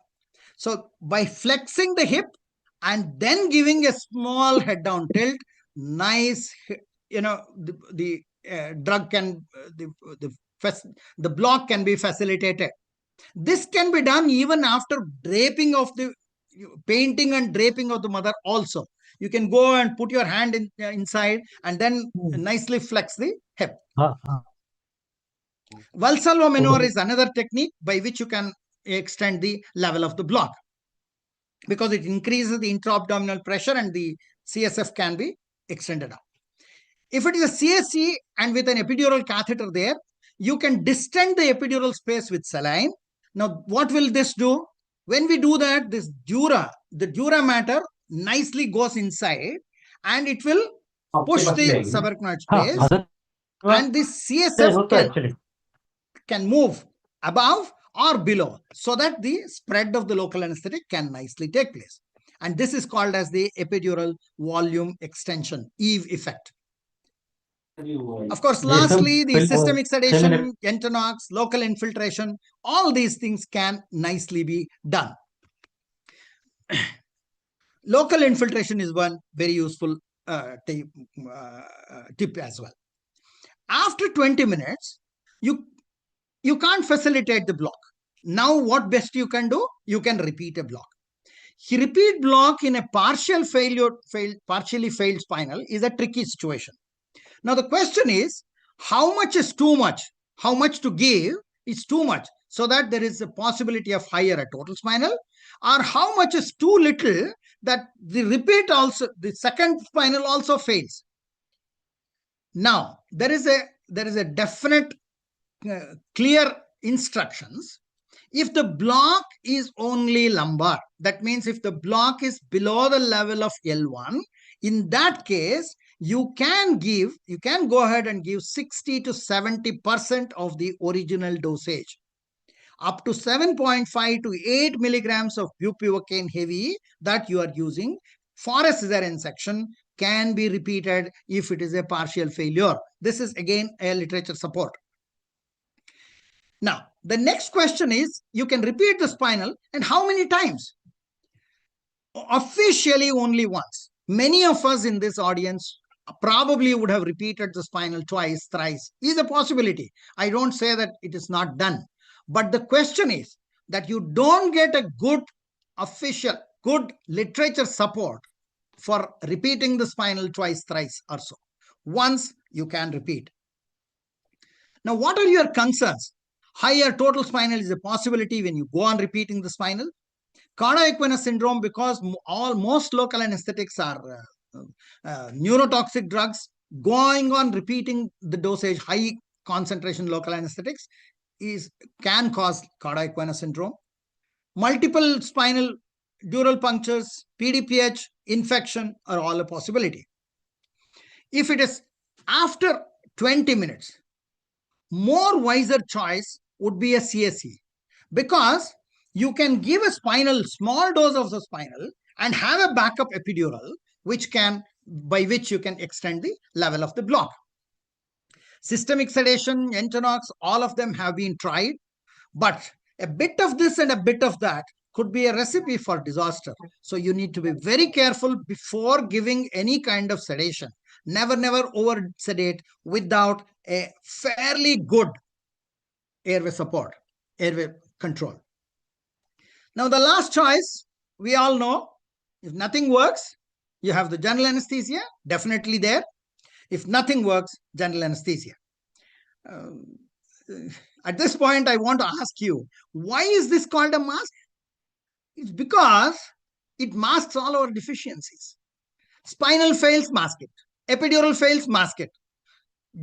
Regional fails, all your block fails, mask it. That's what we do. So if nothing works, general anesthesia.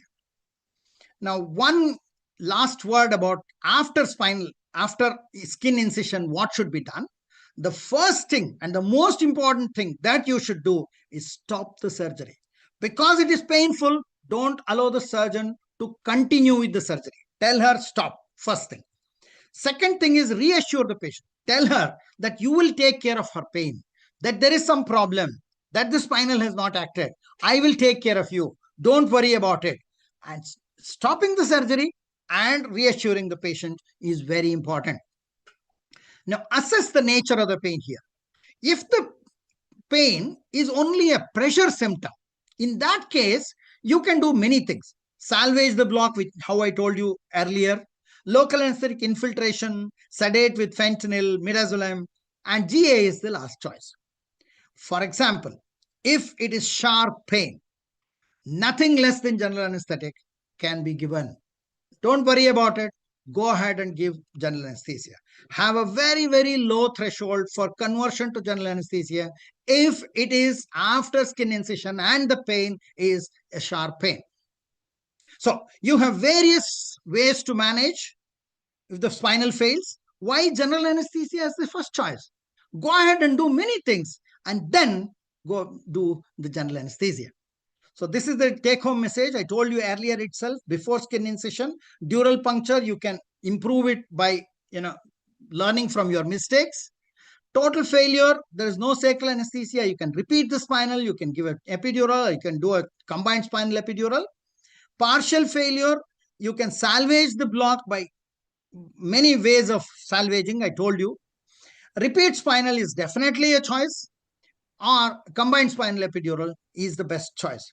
After skin incision, I told you very clearly that stop the surgery, and then if it is pressure, you can do many things. But if it is pain, sharp pain, go ahead and do general anesthetic. Thank you. Thank you so much. I think I have overshot my time. I'm sorry about it. It's okay, sir.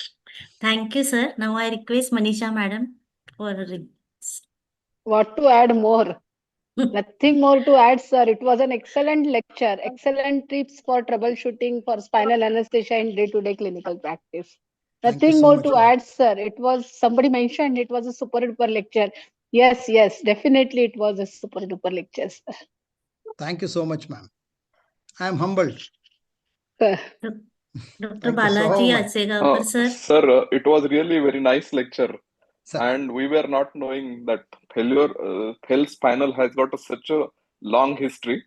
Secondly, you put audience in a bit awkward position. Now we cannot blame the drug for the failure. You clearly explained that.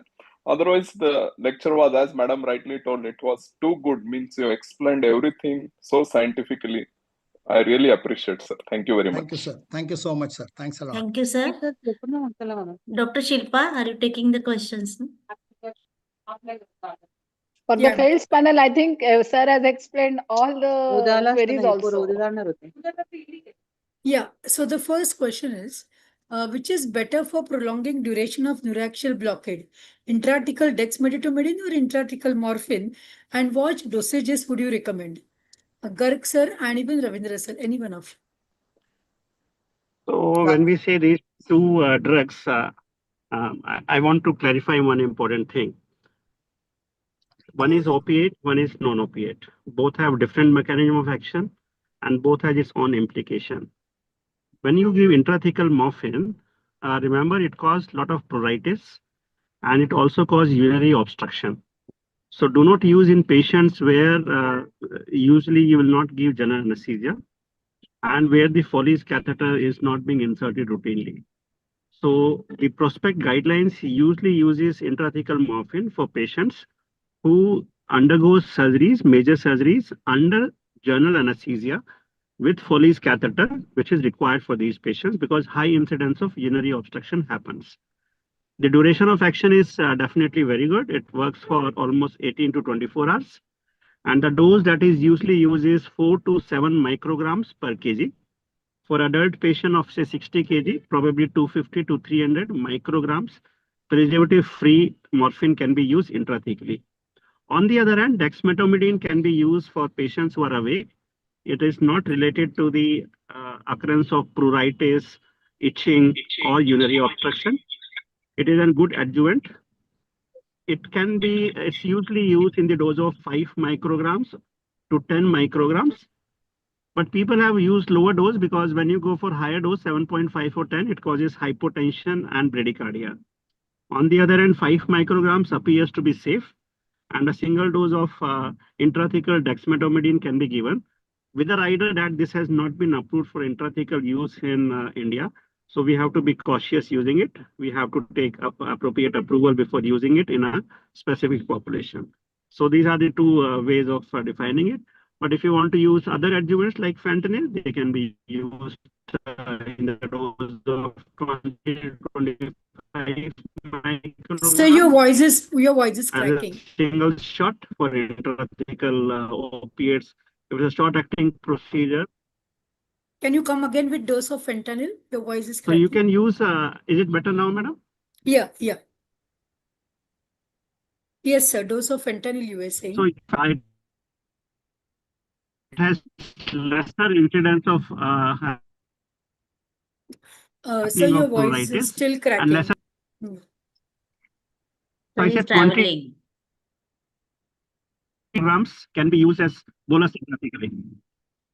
Yeah, so adding to what you said just now, sir, that we cannot use for a procedure where urinary catheterization is required. But in your talk, you said morphine for ERAS, like I was confused.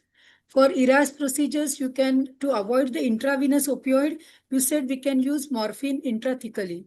So like maybe Dr. Ravindra sir or Rakesh sir, both of you can take this question.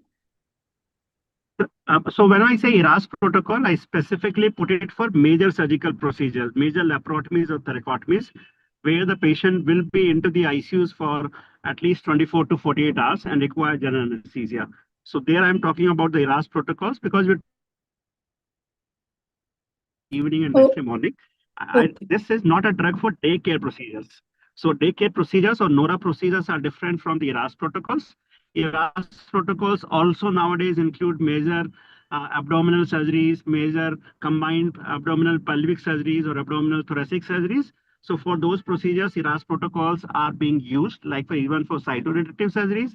Here comes in the role in some of the guidelines, they're using intrathecal morphine, but it is not the drug preferred for NORA procedures or daycare procedures. Thank you, sir. Dr. Ravindra sir can add on. Can I add a few other points? Yes. You see, when we use either morphine, fentanyl, or dexmedetomidine, we have three issues. One is to prolong the surgical anesthesia duration. The second one is to get a prolonged post-operative analgesia. Fentanyl usually does not prolong the surgical anesthesia at all, and also does not give a prolonged post-operative analgesia. But fentanyl improves the quality of anesthesia. Supposing you tend to give a load, supposing you want to give a block up to, you don't want to give a block beyond T7, 8, just that for a cesarean section, and you add about 20 mics of fentanyl to it, that itself can give an increased, peritoneal irritation. The pain of stretching of the peritoneum can be obtended to a very great extent by fentanyl. So fentanyl increases the quality of the block. Morphine gives an excellent post-operative analgesia. Dexmedetomidine does both. Increases the duration of anesthesia, also the quality of anesthesia. And so this is what this is how I see them. And dosages, fentanyl about 15 to, earlier I was using 25 mics. Nowadays I use only about 15 mics, and 15 mics itself is quite good. Morphine, I don't use more than 100 micrograms intrathecally, and 100 micrograms, giving morphine less than 100 micrograms or at around 100 micrograms, the incidence of pruritus is less. The incidence of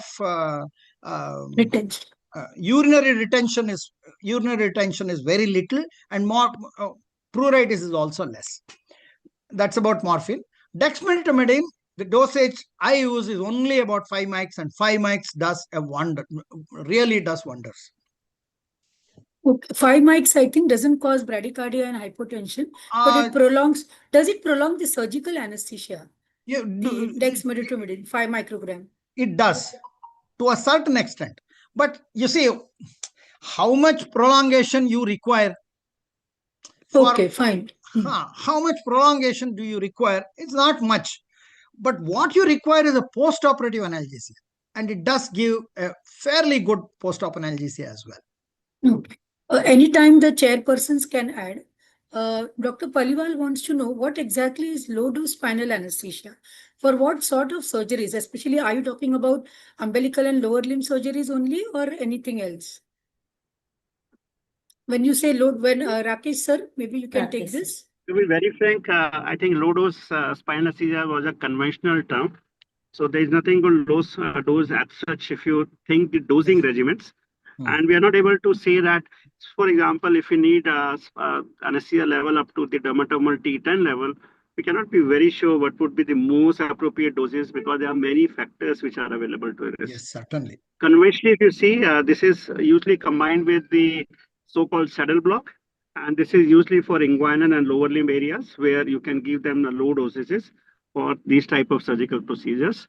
And nowadays, when we say the re-emergence of the catheter being used for continuous spinal, again, they become a low dose, wherein a boluses of 0.5 ml is repeated every 45 to 75 minutes.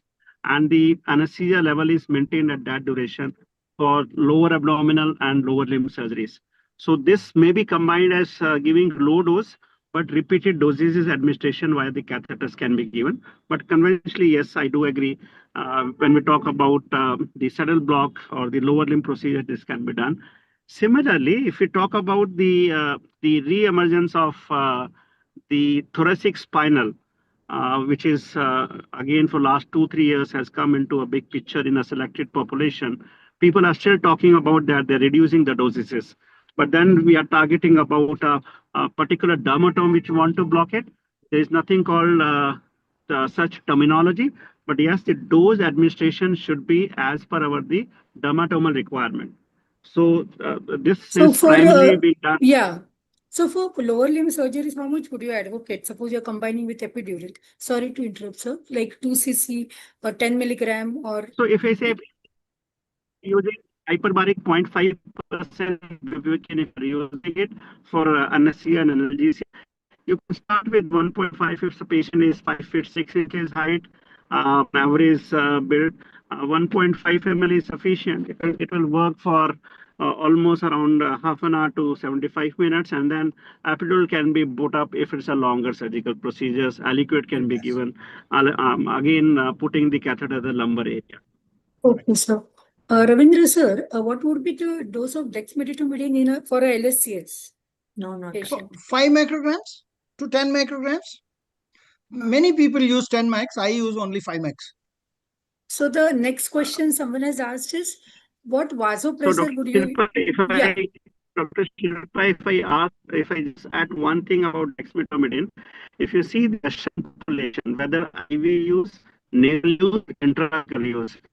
Sir, your voice is cracking again. Can you come again, sir? Lower level. So as sir mentioned, 5 micrograms are more than sufficient for majority of patients with good sensory blockade increase with lesser side effects. But if you see literature, 7.510 is given, but Indian population at 10 micrograms have a little higher incidence of dynamic instability. Hello. Sir.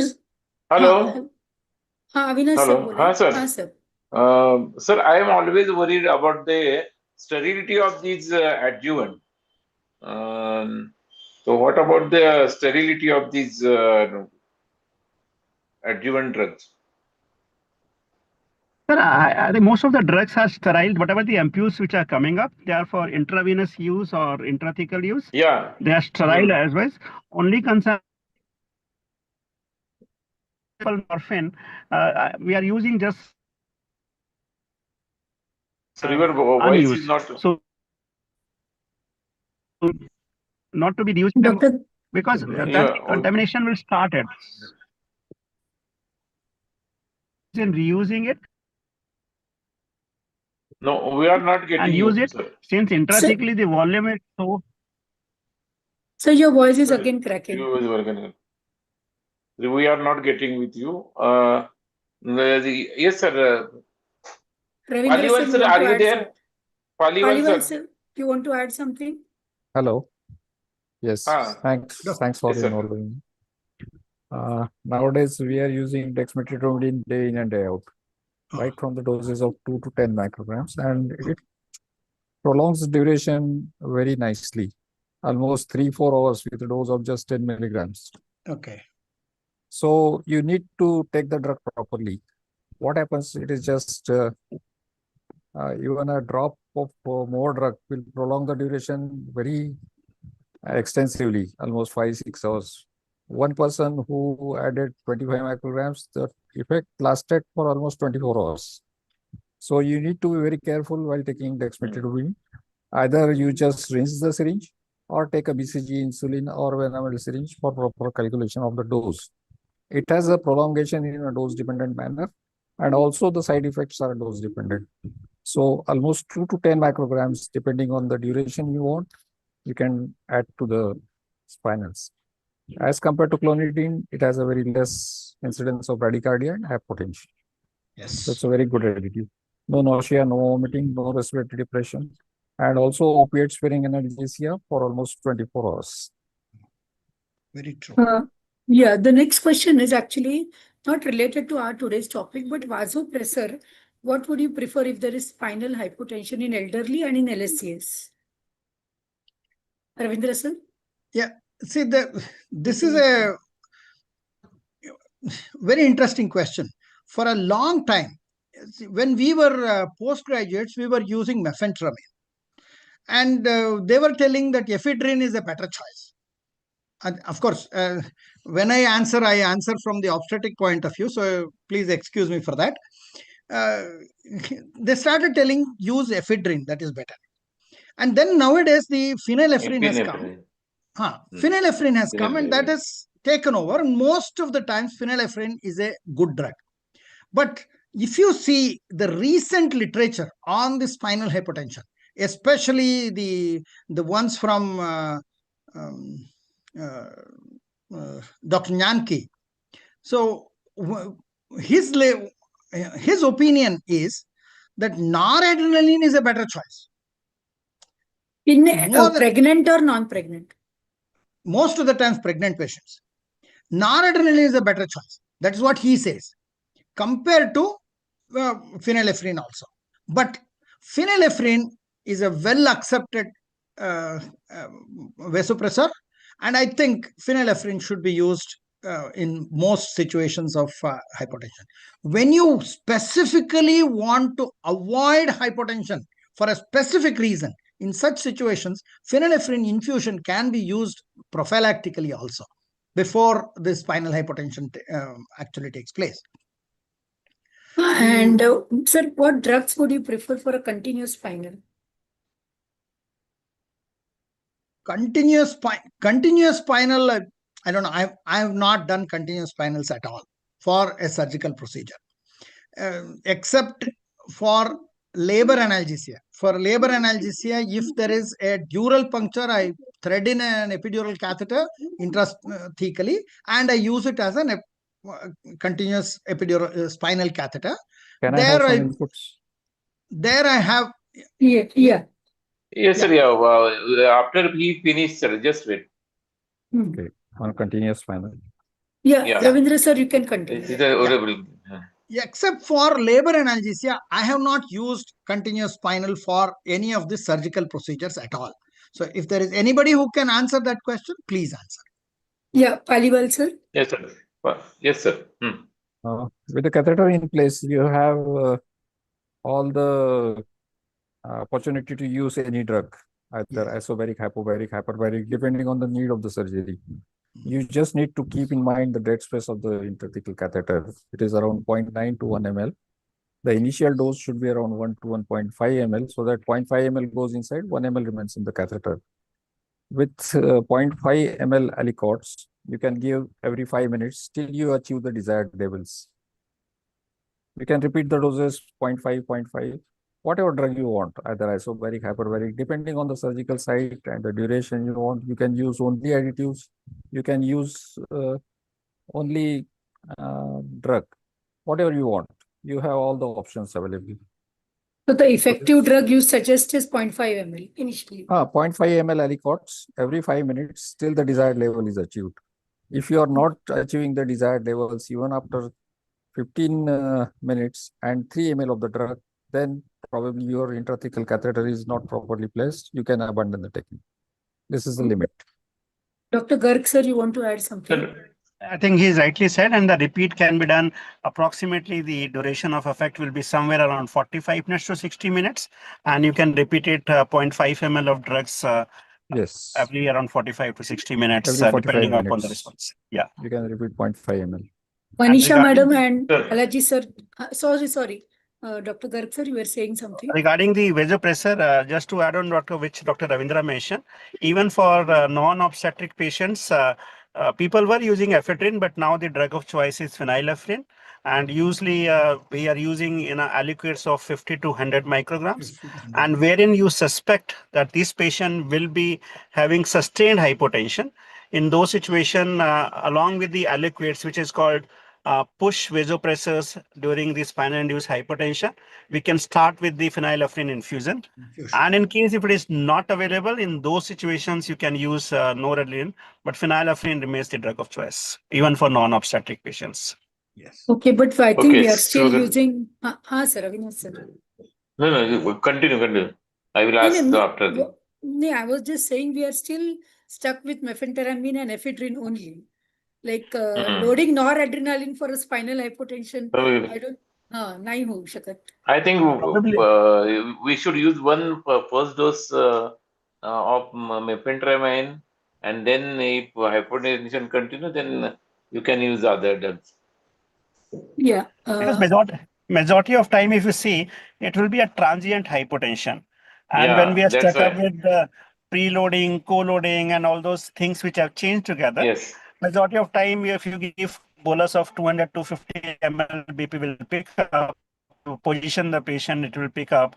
So I think one dose does not matter much. But yes, as sir also mentioned, if you want to repeat it, phenylephrine will be a better option. Yeah. And Shilpa madam, can I say something? Yeah, I was waiting Yes. for your Especially comments. especially for non-obstetric patients, I have some different opinion than what Dr. Rakesh Garg said, because we are giving aliquots of phenylephrine, and if we are happy with, and at the same time, especially intraoperatively, we are giving IV fluids also. If there is a significant loss, maybe a hypotensive shock or maybe a hemorrhage. But then at some moment, whether to go for noradrenaline infusion and sir has said phenylephrine infusion, there is a big question mark. So if someone we are can talking, mention, sorry, because sorry. I'll prefer We to are go talking for about spinal hypotension, madam. Spinal hypotension and non-obstetric It is only for cases. oral. So No.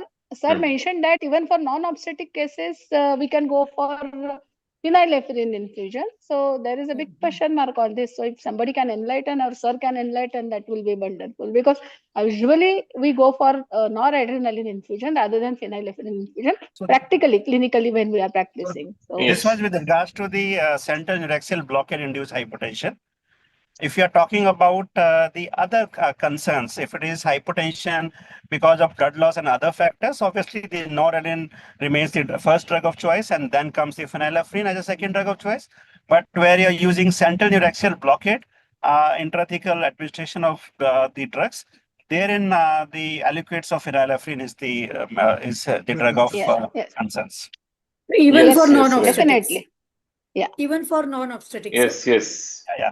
So we should not confuse between two aspects. So one is because the topic was central neuraxial blockade, so my answer was in that sense. But if you're talking about intraoperatively blood loss and other aspects, then obviously noradrenaline is the first drug of Yes. Thank you so much for clarifying. Correctly. So since you said non-obstetric cases, so there was a confusion. Yeah. Balaji sir, you want to add something? Yes, I wanted to add, sometimes the aliquots of phenylephrine can cause reflex bradycardia. So we have to be careful, particularly on those situations where bradycardia with hypotension, and if you are giving aliquots of phenylephrine, then bradycardia may precipitate. So I think at that point, probably I will go with mephenteramine or noradrenaline infusion. Okay. So what? How many ml of aliquots you are mentioning? 2 ml, 3 ml, or 1 ml, maybe 50 microgram, madam. It is 50 in one microgram. ampule. It's Okay, diluted 10 milligram Yeah. in one ampule usually. You have to 10 dilute milligram. it Yeah, too much and just give very small boluses of 50 to 100 mics. phenylephrine, 50 to 100 yes, micrograms. yeah, yeah. And as you rightly said, I think if somebody is already having a history of heart block or the heart rate is less than 60, or if hypertension with bradycardia, I think in those situations, phenylephrine should not be used. Or if the Yes. initial first aliquot itself cause heart rate to fall, because bradycardia itself will be the reason for hypertension. So in those situations, we Yes. can avoid altogether phenylephrine and use alternative drugs. Yes. Okay, Sir, my question to Ravindra sir, if there is a failed spinal first time, most of the people say that you should add some adjuvant, so the pH will be changed. Or sometimes there is a blood tinge CSF and you give spinal, it don't work. So what is the actually what should be done? You should repeat spinal with only bupivacaine or use adjuvant. See, using adjuvant, whether for a failed spinal or as the first choice itself, is a very good idea. So whether you, what is the dose of the local anesthetic that is used? Along with it, you use some adjuvants, not necessarily to improve your success rate, at least to prolong the action, to improve the quality of the block, you can always use. I always use bupivacaine with fentanyl for my cesarean sections. So I use about 10 to 15 mics of fentanyl with the local anesthetic. And if I repeat the dosage also, I will still use another 10 mics of fentanyl to repeat my blockade. And I was talking about the local anesthetic dosage only. Fentanyl is an adjuvant. Now, people say when there is a scorpion bite patients and there is a Yes. no effect with spinal anesthesia, then you add some adjuvant, you will get effect. Yeah, see, there is no specific. See, I don't know. Dr. Rakesh would be in a better position to answer about the literature support for using an adjuvant in case of Adjuvant. local anesthetic resistance. But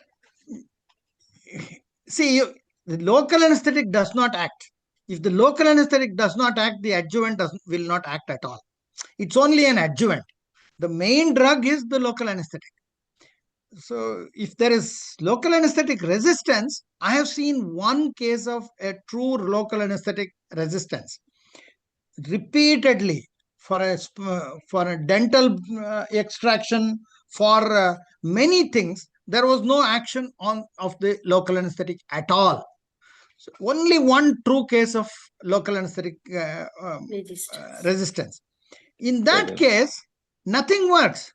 General anesthesia is probably the only choice. Your local anesthetic does not work as a local anesthetic at all. So what can be done?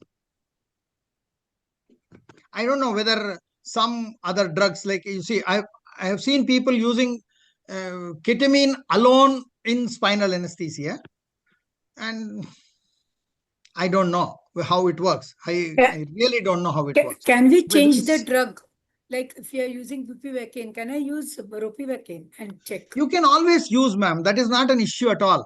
The issue is the failure. Why did my spinal fail? My spinal has failed 99% of the times because I have not done it well. It is not because the drug is not at fault. Why do you want to change the drug? Okay, you change the drug. Maybe it works. It may not be because you have changed the drug. Maybe because your technique second time was better. Okay. I think evidence is also supportive, which sir mentioned, that the failure of the regional block is more of a technical failure rather than something effect, and that's why people are moving towards the ultrasonography uses so that they can be very confirmed. Second is we say adjuvants. Those are not anesthetic agent.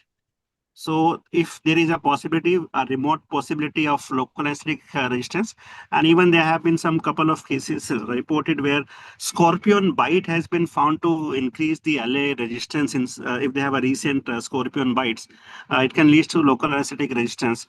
So these are adjuvants. They are never being used as anesthetic agents. So if there is resistance, do not use adjuvants alone for the purpose of anesthesia. For purpose of analgesia, yes, they can be used, but they cannot provide you surgical anesthesia. So we should avoid and go for a straightforward technique as per evidence and give the alternate anesthesia, which is general anesthesia for these patients. Avinash sir, another 4-5 questions just. Can we Yeah, proceed? just last 5 minutes. We have last 5 minutes. Okay. So Ravindra, Can I? Shobha Bhatkar madam has raised hand. Shobha madam. Madam, I had a case where I had given thrice spinal anesthesia for a cesarean section urgent, which was not fasting. She was not fasting. Then I was in soup, like I was in the remote place where the things were not available. With that, I gave, of course, I abandoned the procedure because the local was not acting because of the query scorpion bite. So I gave a general anesthesia with rapid sequence intubation, and I completed the procedure somehow with the local infiltration and the part of the GA. So ultimately, that was my experience. Another thing, I had used ketamine intrathecal for a fracture femur. So it works well instead of that local anesthesia resistant cases. Only thing is the bradycardia, tachycardia, and secretion. These are the two, and post-operative delirium. These are the hallucinations. These are the only side effects. But the ketamine intrathecal, when the ampoules were available, preservative-free ampoules were available of ketamine. So 1.5 ml for a fracture femur, where I had conducted, we had successfully conducted 3-4 cases, but only the secretion and the tachycardia and the post-operative delirium. So with that local anesthesia resistant cases, if at all nothing works, ketamine can be used if the preservative-free ampoule is available. Yeah, thank you, madam. We have short of time. Shilpa, you get 4-5 questions. So failed spinal. Ravindra sir, you talked about in pregnant patients, 7.5 milligram. You said to 8 milligram. What about other elderly and adult patients? Then next question is, how do we treat pruritus? And what would be the dose of buprenorphine and clonidine? And I think Shweta Sargapur, madam, we answered your question, right? Minimum volume for spinal. So these are the last few questions. Repeat failed spinal in an adult or an elderly. How much dose to repeat, and will it cause high spinal? And dose of buprenorphine, clonidine, and to treat pruritus. And so many questions at a one single. Let me answer the first question. In elderly, up to the age of around, I'm talking from my experience. Literature, what is the evidence? I don't know. Up to the age of 70 years, I usually give the regular doses. Beyond that, I have a formula. I only give for a fracture, for a trochanteric fracture, beyond at 102 years, I have given only 1 ml. That is 5 milligrams of bupivacaine only. So, but when you want to repeat it, all depends on whether it is a total failure or a partial failure. I have given 5 milligrams. My calculated dose is 5 milligrams, and it is a partial failure. That means that there is some action, it has not come at all. If I want to repeat the dosage, I will be extremely careful. And at that time, I would give 2/3 of that. Maybe 3 milligrams I would give if I want to repeat the dosage. Repeating the dosage in a partial failure, literature support itself is anywhere between 60 to 70% of your calculated first dose. But if it is a total failure, there is no action at all, I would still go ahead and give the calculated dosage. Have I answered your question, ma'am?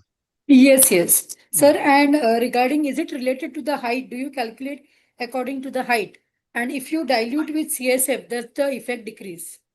No, see, the barbiturate does not, diluting it does not affect to a very great extent at all. Whereas Yeah, age definitely matters. Now, Height. when we are Height. age definitely matters. That is one. Height of the patient is very, very important. See, a short patient, 3.5 feet pregnant lady come to me. I had to give her only about 5 milligrams, less than 5 milligrams. So the height of the patient is very, very important. Indian females, average height, if you take, say, about 5 feet 2 inches, 5 feet 1 inch to 5 feet to 5 feet 2 inches tall, the average dosages are good enough. Whereas tall patients for other surgeries, for example, it's a limb surgery in a young man who is around, say, who is a six footer, even if it's a lower limb surgery, even when I give lumbar spinal, I would still give about 3.5 ml, 3.2 to 3.5 ml for a lower limb surgery also, because I want a good duration of the block as well. Of course, I add adjuvants to it apart from the regular dosage. Height definitely matters. Yeah. One interesting question is there where they say that if I make 1 ml of 0.5% bupivacaine or 2 ml of 0.25%, should the spinal action be same? Garg sir, even you can answer that. No, madam, it will not be same because we have already discussed concentration. the baricity of the drugs. So if you dilute with normal saline, we are decreasing the baricity. So it becomes less hyperbaric and hence the control will go over. So that's why we should not be mixing it drugs. We should use the same baricity because the control will go away.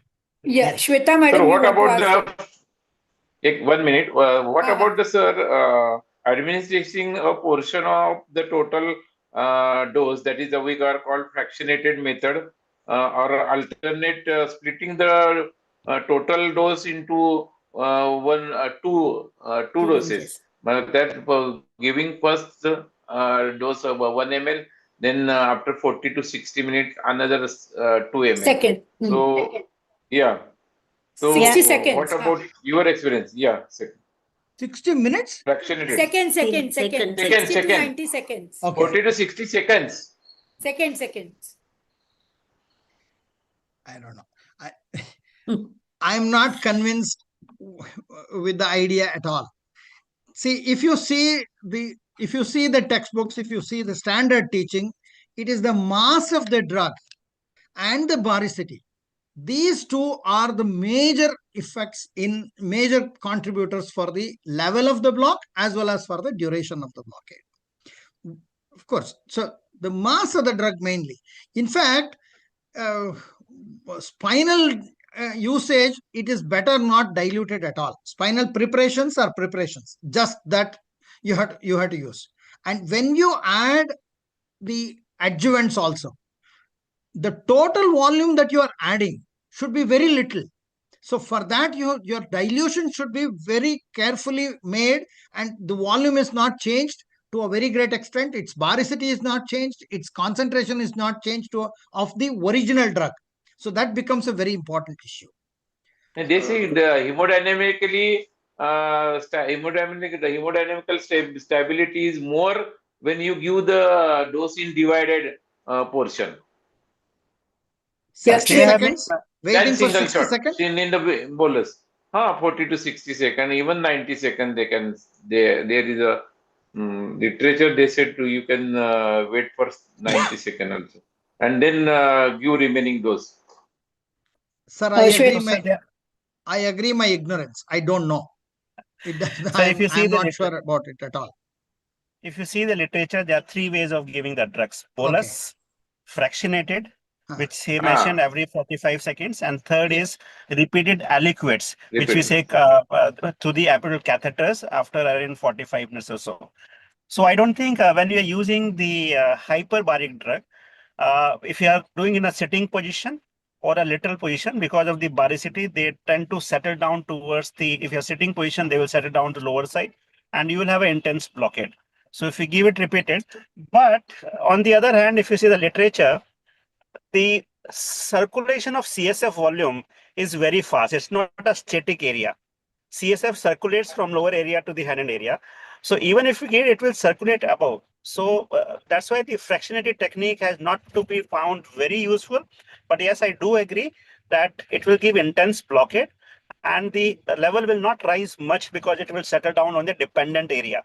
And that's why the sympathetic blockade will happen less and less hemodynamic fluctuations, but it has its own implication. And if somebody favors a lateral position, then they will get a one-sided block, because if you wait for 60 seconds, the drug will settle down and fixation will happen. So that's the reason. So I mean, all are being done in the research. And many questions about the dose of buprenorphine and clonidine. Everyone wants to know. I think Spinal clonidine buprenorphine people have and used clonidine. clonidine people have used 25 to 50 micrograms. People were more towards 50 micrograms, but lower dose is 25 micrograms. Buprenorphine 30 micrograms were the dose. Shweta madam, your question. Yeah, so I Last wanted to question. know about the Yes. dilution that we talked about. So what my experience for surface anesthesia, like superficial surgery like inguinal hernia and all, we are using double diluted, that is 0.25%, adding the fentanyl and normal saline as adjuvant. The advantage of that is that when we use only the low dose, sometimes the effect wears up very fast and it does not last the entire duration of surgery. And when you need, that's why I asked whether you need a little minimum volume to get a certain level. So here I'm ensured of T10 level when I have used 3 ml, where I have used 1.5 ml of 0.5% and 0.5 ml of bufentanil and 1 ml of normal saline. So, and I feel we can play between 0.25% and 0.5%, depending on the type of the surgery and the duration of the surgery. That's what I have got a lot of advantage with the hemodynamic stability, especially with all those amputations and, cardiac disease or renal issues patients have. So that is the advantage that I see it. But I've seen here that nobody is in favor, because I feel even if we double dilute, the drug is still hyperbaric compared to this, because 8% dextrose becomes 4%. So still the drug behaves like hyperbaric and not hypo. So that's what my experience is. Vinay sir, you were saying something. Okay. Ravindra sir and Garg sir, anything? Yeah, I think I will just stick to the same point that once is the polypharmacy of using the drugs is always an issue, because you are mixing so many agents. Sometimes the sterility becomes an issue. This is one. Second, paricity, we are hampering it. But it's okay usually, because when you use a paricity, the drug will rise up and have a higher block with, and as Ravindra sir mentioned, the sympathetic blockade is also dependent upon the dose that we are using it. So if you are decreasing the dose, probably in those situations, the amount of blockade will decrease and the side effects will go down. So I think both ways are okay. But personally, I will prefer not to use polypharmacy with multiple agents, just for the sterility point of view also. Sir, and last question, if pruritus झालं ना? occurs. हो झालं किती झालं. Pruritus करता काय द्याल? Pruritus of morphine. Morphine pruritus, I treat it in two different ways. Number one, I use 40 mics of naloxone. With a low dose naloxone, the analgesia is not reversed to a great extent, but the pruritus is significantly reversed. That's number one. Number two, of late, I'm using nalbuphine. Nalbuphine is supposed to, it will it reverse the pruritus to a very great extent. So it is available in the market these days, and I don't know how it works really exactly, but it does work. Sir, ondansetron also works. Yes, there are many things have been tried. Many things have been tried, of which ondansetron is also one of the drug. Most of the times, We would have used many other drugs like chlorpheniramine, dexamethasone. Many things would have been tried, and then we use ondansetron. Maybe everything put together probably would have worked. But naloxone does work. But if you use it in full concentration, like full volume, full 400 mics, if you use, analgesia is also reversed. Whereas if you use 40 mics only, preferentially the pruritus is reversed. Avinash sir, Shital madam, we are done. Yeah. Yeah. We will Hello. stop here. अजून सुद्धा 160 लोक. There are हो आहेत 160 अजून. people joined. Now we will stop here. I ask Sheetal to present vote of thanks. So it's my honor and immense pleasure to propose the customary vote of thanks in today's webinar. I really praise my gratitude towards our faculty, Dr. Rakesh Garg sir and Dr. Ravindra sir for accepting our invitation and delivering very lucid, crisp lecture, including the all practical tips and as well as the recent advances. We are today very mesmerized of your way of teaching, sir, both sir. No, in Marathi, we call this Hadacha Master. That is a teaching from your heart and bone. It's a very good way of teaching. As a medical teacher, I just hats off to your teaching, sir. Then I again like to thanks to Dr. Manisha Katikar madam and Dr. Balaji Asegavkar sir for their sharing their vast experience and also putting their valuable inputs. Thanks to the IMA President Chandrapur, Dr. Prasad Pudduke and the Secretary Dr. Rujuta Munda for today's MMC hours. Thanks to our MMC observer, that is a pediatrician from Chandrapur, Dr. MJ Kar. And thanks to all office bearer, past office bearer, GC members, then secretary, president of various city branches, and the delegates. They are what a huge response today, and what a discussion, sir. Really great, and thank you all of you for great support today and always.